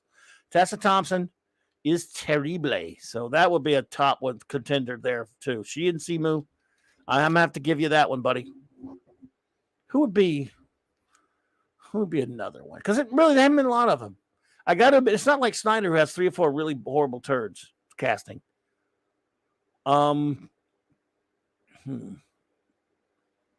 there, Mark? I'm still here. I got my headset working. Yeah, thank you. Hopefully, I sound a little bit better today. Figured I'd pop in for a few minutes and I'm glad you hi. did, man. Yeah. So Ben Kingsley, he's not really cast as a he may suck, but he's not, since he wasn't really the Mandarin when they changed, he was turned out to be somebody else. He wasn't cast as an established comic book character. I kind of like that in a crazy kind of way. I mean, I know people hate Iron Man. He's a great actor. Yeah, he's fantastic. And then there is a great payoff in Shang-Chi, not Shang-Chi, the movie. That was probably one of the best parts of the movie when Trevor Slattery shows up. He's shows fine. up in there. I mean, but the there the you movie, go. There's a good one. The movie was a miss, obviously, though I did like some of the stuff in it. But Kingsley's just fantastic, and it's kind of in a fun way. The problem is we never really got a really good Mandarin villain, which kind of maybe would have made the payoff even better. But if since he's not the original Mandarin, he wasn't really playing an established character, though. Yeah, but if we had gotten the real Mandarin, that would have been kind of funny to have a guy pretending to be the Mandarin, and then the guy with the real guy with the 10 rings shows up, not the hula hoops. Yeah, well, Wagner has a good point. This one you talked about, Takiti Woke Titty is terrible as Korg because he's totally not the character. Yeah, Korg and me asinine. Destroyed. Totally destroyed. Phantom Outsider. Yeah, okay. Jerry Lee Lewis passed. Okay, gotcha. No, he's alive. No, he's still alive. Dead, but he isn't. Oh, okay. Yeah. Dead, but he isn't dead. Sorry. Yeah, bad reporting. Yeah. All right. So someone from now on, anytime I should learn better. When someone blurts out somebody's dead, I'm not going to pay attention to it. Max Redstone, what's up? He's just mostly dead. Yeah, mostly dead. So that's bad on my part. I should never fall for that and always do. So never. I'm not blaming anyone whoever put it in there. I can't remember. I'm just saying you got to watch that stuff. But Kevin Feige miscast himself. Boy, howdy, Ironhide, that's for sure. So to be honest with you, I didn't even know he was still alive at all. If you'd have told me, of fire. I mean, yeah, not just saying that because he's a Louisiana boy or whatever, but if you told me that, if you said, yeah, remember Jerry Lee Lewis? Man, remember how he died back in 2012? I'd have believed you because I didn't know. I said, no, I didn't realize that. Is that when he died? Nothing again. It's not even being mean. Just saying I didn't even know he was still with us. So Annette Bening, there you go, Gwag. That's horrible if it's garbage because she's totally not Marvel. That's what I'm talking about. Simu sucks. She sucks. Bree sucks. But again, Carol Danvers was never like, yeah. But as far as like big characters are concerned, or lead characters are concerned, MCU really hasn't had any really, other than a couple of no really horribly glaring ones. I guess that's why Simu and Tessa seem so terrible. And now, of course, yes, Annette Bening, atrocious. But again, Annette Bening, it's almost like you can't fault her because it's not like that was a female character that she was replacing and then did a bad. There's not even any. They weren't even trying to be close to the character. It's not even Marvel, right? Right. It's not like it was a dude and he played him badly. None of the story makes sense. It's nothing to do with Marvel, but it's terrible. Yeah. Absolutely atrocious. But there are a lot of bad casts. But on the other hand, DC, since there aren't really a lot of them for the other Marvel, DC, I'll name a couple of those off. DC horrible castings in live action movies are as follows. And they're as bad as it gets. They're almost as bad as Seth Rogen. Ezra Miller is dog shit casting. Jesse Jesse Eisenberg. What's going to happen with him? Good. Yeah, fuck, screw his face off. Jesse Eisenberg is dog shit casting. Jason Momoa is dog shit casting. I don't care how his movie made $1 billion. That's not Aquaman. Come on, he's hot, Clobberin Times. I don't give a shit Stacey saw it. He's not hot to me. I like chicks, so he can go screw. But he's not Aquaman. He's not a good casting for Aquaman. I mean, I didn't mind him being cast in a dumb, lousy Conan movie. He's Lobo. Hell, he would have been a good Namor probably. But Aquaman? Screw off, Snyder. You suck. You're such a garbage casting. He's so garbagey at casting. I mean, again, Affleck. The reason why he doesn't work for me, I think he did a good job. People say you don't like Affleck. Well, two things can be true at the same time. He is good in the role, did a good job, even though the movies are sucky. But I think Batman and Superman should be contemporaries. They made it like he'd been Batman for 10, 15 years or more, and Superman was just showing up. That doesn't work for me. Snyder. Oh, Jared Leto, another one. Garbagey, shitty casting. Absolutely. I hate awful. that look of that character. Yeah, allegedly there's a lot of scenes that were cut, but I don't know. Just that doesn't mean he's a bad actor. Yeah, right. That's not calling him a bad actor. I just don't think he's right for that role. But even if he turned out to be right for that role, they made him. I mean, again, you've got to be fair to some of these guys. Be fair to Leto even. They made him look terrible. So I'm not even beating up on him. I don't know. I just don't think he's just you can blame a lot of it on the director and writers too, I guess. Yeah, David Ayer. So yeah. So anyway, man, what are you gonna do? So Titania was a miss too. Oh, yep. Titania was. Good the actress is gorgeous, but nothing to do with Titania. And then she hardly had any role in this series too. She was only in for 5 minutes or. Yeah. They kept pushing her as a big, villain in the series, and it turned out that Dude Bros were the real villain, I guess. I don't know. Yes, we were villains. Internet personalities were the real villains. Yeah, we were the villains. Yeah, and I said, "Come on, Globby." He was Morbius. I didn't watch Morbius, but yes, he was. He did play Morbius, and again, he might have been fine as Morbius. I mean, a lot of people said the movie's bad, but they didn't blame it on him. I know. Yeah, I mean, it's nothing against Jared Leto. I mean, he might have been fine in that movie. It's not always the actor. Sometimes actors are fine in bad movies. That's just the way it goes sometimes. So I haven't seen that one, so I don't know. But look, I'm not a big fan of The Rock, but I thought he did a decent job in Black Adam. I didn't get to see it yet.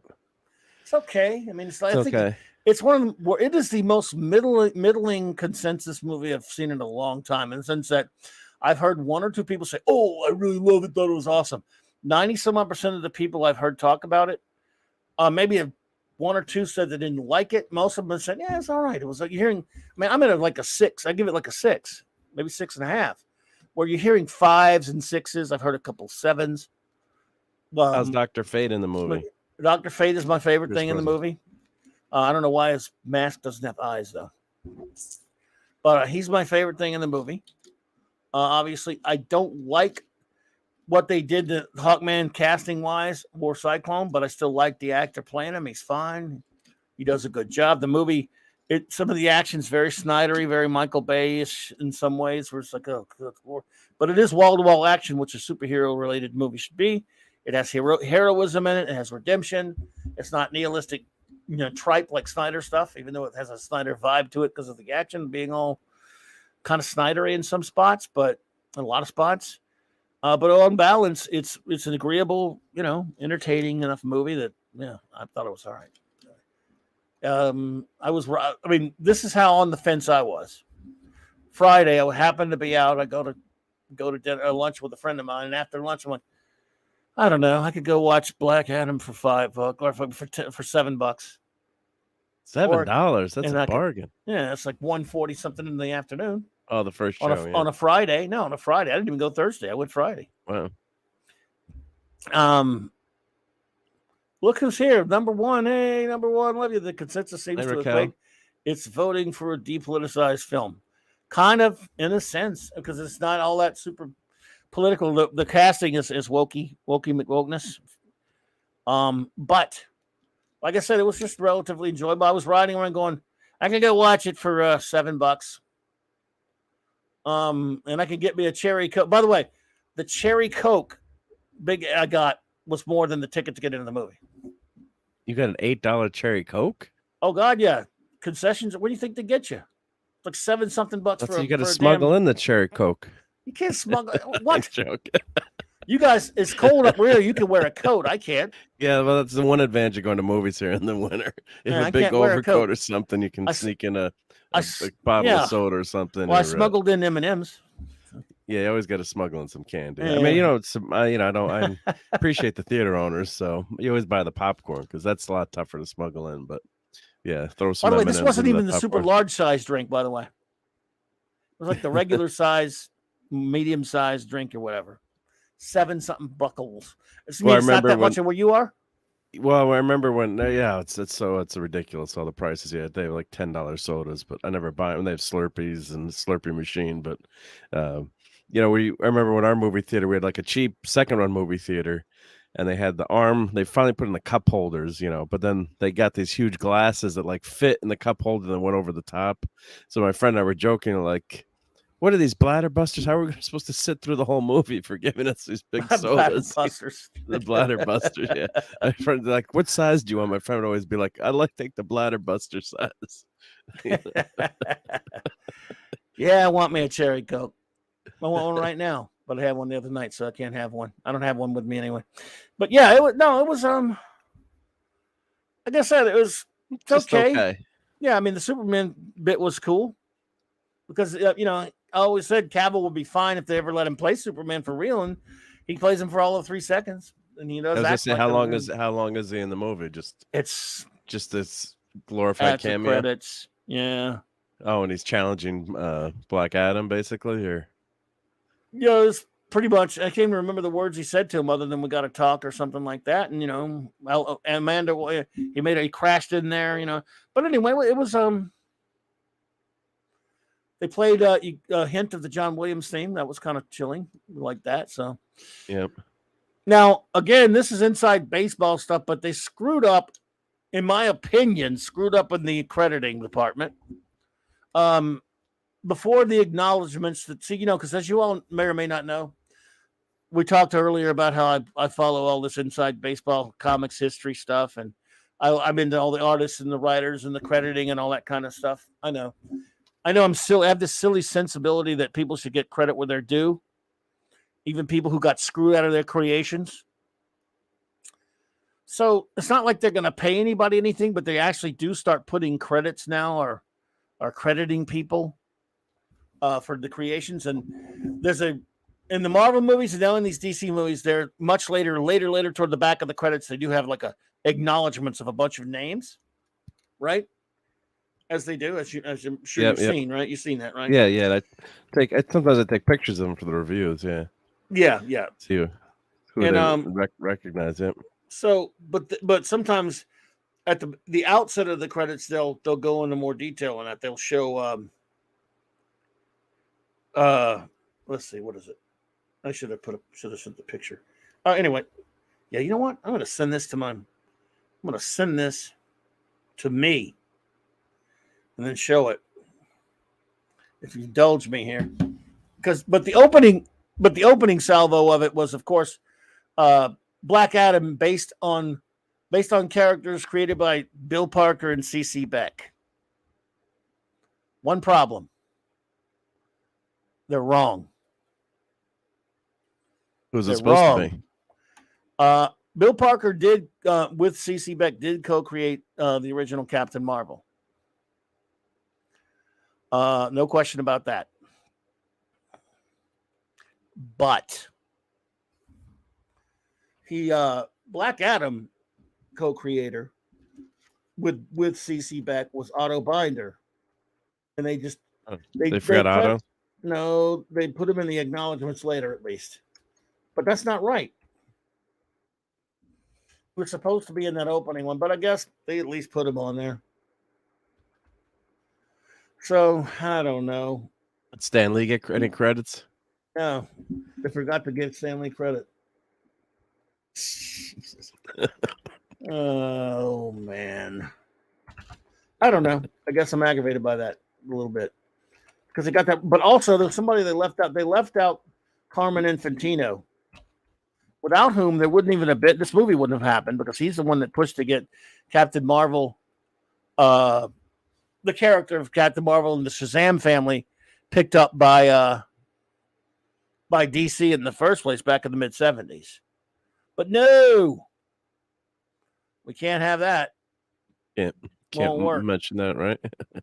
No, but they just forgot because they're idiots. Now again, these people that they mentioned, look at all these names they mentioned. They can't. They're not really. They don't give them anything. I mean, Marvel does this too. Marvel acknowledges all these people, quote unquote, acknowledges all these people. You know what they give them? Zero. Dick. Yeah. Bupkis. Maybe get free movie tickets. Well, yeah, they do. No, they're dead, most of them. But their families don't get anything either. So, here you go. Special thanks. Because at the end of the opening credits, they have, they mentioned Bill Parker and CC Beck. This is in Black Adam.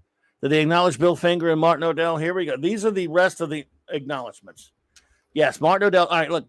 Jim Aparo, John Byrne, Bernard Flinton, Keith Giffen, Bob Haney's in there. I mean, they went all out. This research was done by comic geeks and historians, not them. Let's see here. Ivan Rice, Kurt Schaffenberger, Roy Thomas. At least they got Gardner Fox. Thank you for that. Jim Lee. I'm trying to find Robin Williams. No, just kidding. Yeah, they got him. Romana Fraden, at least. I'm like that they put a lot of, they got most of the names. Yeah, Otto's there. And Otto's on there, but he should have been at the top. Shouldn't say Black Adam created by Otto and Otto Binder and CC Beck, it should say. So, didn't Stan create? Yeah, no, he didn't, but he probably thinks he did. No Bill Finger, Ironhide. I don't see him on here. Do you? Nope. Bill should have been on here, but still, what are you gonna do? I thought it was the Fonzie cameo was cool. Spoiler alert! Oh, spoiler! Hey, yeah. So anyway, but still, look, all these guys really got to feel, the ones who are alive got to feel really good about being on the mentioned on the screen there, right? I'm sure they were all just thrilled about it. You're happy at least to get mentioned, or you should get credit for work you've done, but yeah, not you wonder money. They're just how do they differentiate that too? It's like anyone who's ever written a Marvel family story, or how does that what's the cutoff? Yeah. So yeah. Hey, Donnie, look, I thought the movie was okay. Yeah, I mean, it's fine, and it's doing well with viewers. We'll see how it does. I think I haven't seen the overnights, and I don't really keep track of all the business wise, but we'll see if it does well. You never know. You never know. I hope it does. Just I don't know, because it wasn't all that bad. So it's pretty good stuff. They did. That's true. That is true. Number one, creator means anything and everything these days. Yeah. Because when I look at this list, I can pretty much trace every name to what they're referring to here. But particular stories and yeah.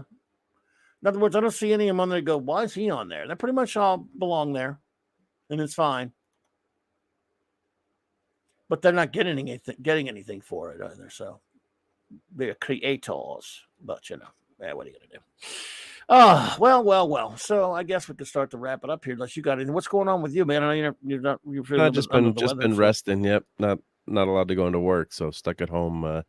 Just catch up on emails, and I did a quick another video short today. I wish I could have, but it won't. Yeah, let me. Your short didn't. I'll tell you. You have to put like shorts in the title. I think. Put the pound key. No, I did Yeah, it you with got to my do. phone the other day. It didn't. It worked with my phone the other day, but not today. Yeah, well, there's a couple of tricks I can share to make sure it gets to be a short, but we don't want to bore people with that. But No, you can so bore me with it later. I can bore you with it later. I'm sure.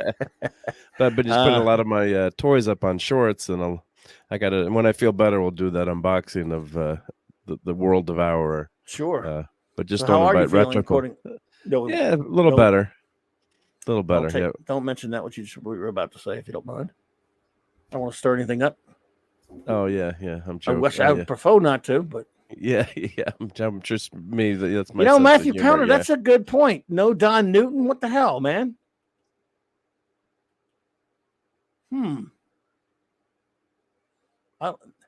Let me see. Oh my God, no. Let me see. You better have E. Nelson Bridwell.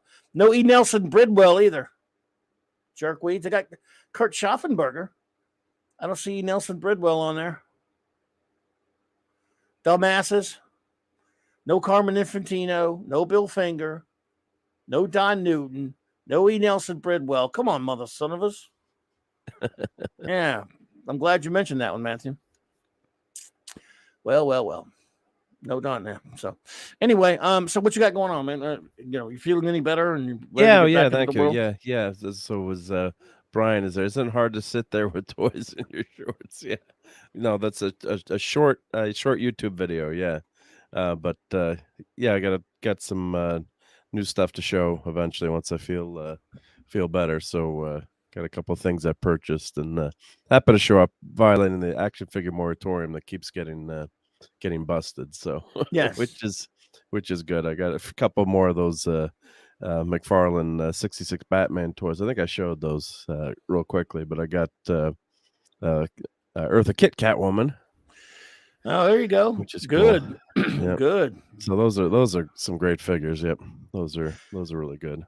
Oliver And, Belamonte, thank you for that clip. By the way, he put the quote in there. So go ahead. I'm sorry, I thought you were done. And Fantastic Four Full Circle should be arriving shortly too. So looking forward to reading that. So that's you read that through, right? How'd you enjoy that? You loved it. Yep. So I really thought it was great. So, yeah, because the slipcase edition, I had ordered that and got canceled. Yeah, it was a revolting and well, it's not my vendor's fault, but yeah, they didn't get enough copies or any copies at all to ship out. So that sucks. Yeah. So, but I got the thanks to Minimus, I ordered the regular version, which is the pleb version, like I got. Yeah, now that edition you're talking about, a bunch of jackasses hoarded it. Now it's going for expensive prices. Dicks. Oh, they hoarded it and they're selling it for like 2 or 3 times the $150 or something now on eBay, eBay, or whatever. From what I've heard, I don't know if that's true, but that sucks. Just screw those people. At least we got the pleb version. Yeah, it's fine just to read. Wanted to read it and have it, so yeah. Oh, and Brian got this 66 Batmobile to give us a gift. Yeah, that's cool. Yeah, it's a smaller Brian. Batmobile. Yeah, no, that's something so cool about those toys. Yeah, it's great stuff, man. Absolutely, Batman 66. Yep, absolutely. Well, there you go. And of course, we'll have the Geekery Sunday night, right? We'll be back. Yep, you're gonna join us tomorrow for the clubhouse. I shall be there. Yep. Wow. There you go. I'll be back. Yep. So I got a lot of cough drops, and hopefully, unfortunately, the missus she's like 2 days behind me on the cold, so I had to take care of her tonight. So hopefully dude, she'll be better. Yeah, it's not that bad. I mean, it's just a bad cold. Knock on wood. So, but yeah, it was not a good return from the trip. Yeah, at least was on the way back, so that was good. Yeah. Oh, and Raquel has new gold nails for her cosplay. Oh, she's gonna be Catwoman. Our old arch nemesis Catwoman. Well, join us tomorrow night, folks. Same Clobby time, same Clobby channel for the clubhouse with Mark and Raquel, and then Nick won't be having a comic shop this week because he'll be at the meetup in Orlando. Hail to all those folks, those fine folks. Let's see. But Saturday night Star Trek we have, and we will have 4 more episodes coming up next week. for your viewing Oh, pleasure. Will Riker's back. Is he? Is he really? And of course, you'll have the geekery. Yeah. Next Sunday, we'll be returning next Sunday night. So I want to thank you all for hanging out with us tonight. We'll give all the shout outs tomorrow night, folks, because I don't, I don't have I should have them written down. I should do better with that. But I will thank our great wrenches, of course, the great Eric K, the bronze wrencher, the great Chris Persia, the Vindicator wrench of the North, and of course the great wrench of Iron, D. Bud Martin, other fantastic friends who were here, J Man and Phantom Outsider, and hey, Max Redstone, good to see you, buddy. Our wonderful friend, R.M. Briggs, Commander R.M. Briggs. Can't wait to hang out with you tomorrow night. Love you. And I really appreciate everyone for being here with us tonight. Thank you so much. You've been a great crowd as always, because all I did was drawn on and about nothing with my stupid nothingness for 2 hours almost until Mark came along and made sense of everything. Not me. But, So no, you were great to listen to. Yeah, much better than falling asleep to New Who early in the evening. you could have fallen asleep to listen to me easily enough. But thank you, buddy. Well, appreciate you hanging out with me. And thank you all so much, everyone. Please enjoy. Oh, she said I'm going to watch some classic sci-fi homework for tonight. Oh, yeah. And again, it was a big shout out to the Hunger Boy's not here tonight, but he did hang out with us Monday night, and that was great fun. So I greatly appreciate that, everyone. Now have a wonderful rest of your evening. And hey, man, a great, we'll see you tomorrow night, buddies. Thank you, everyone.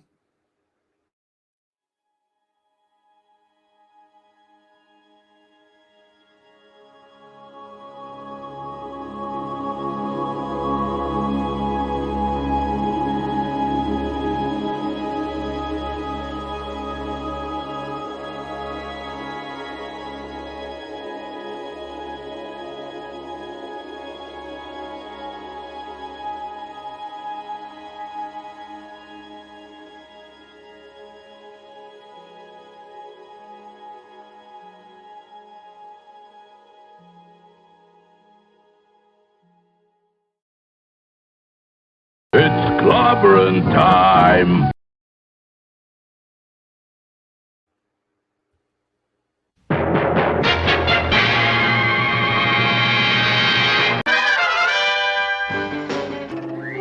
Atomic batteries to power. Turbines to speed. Roger, ready to move out.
I just love Clobberin time!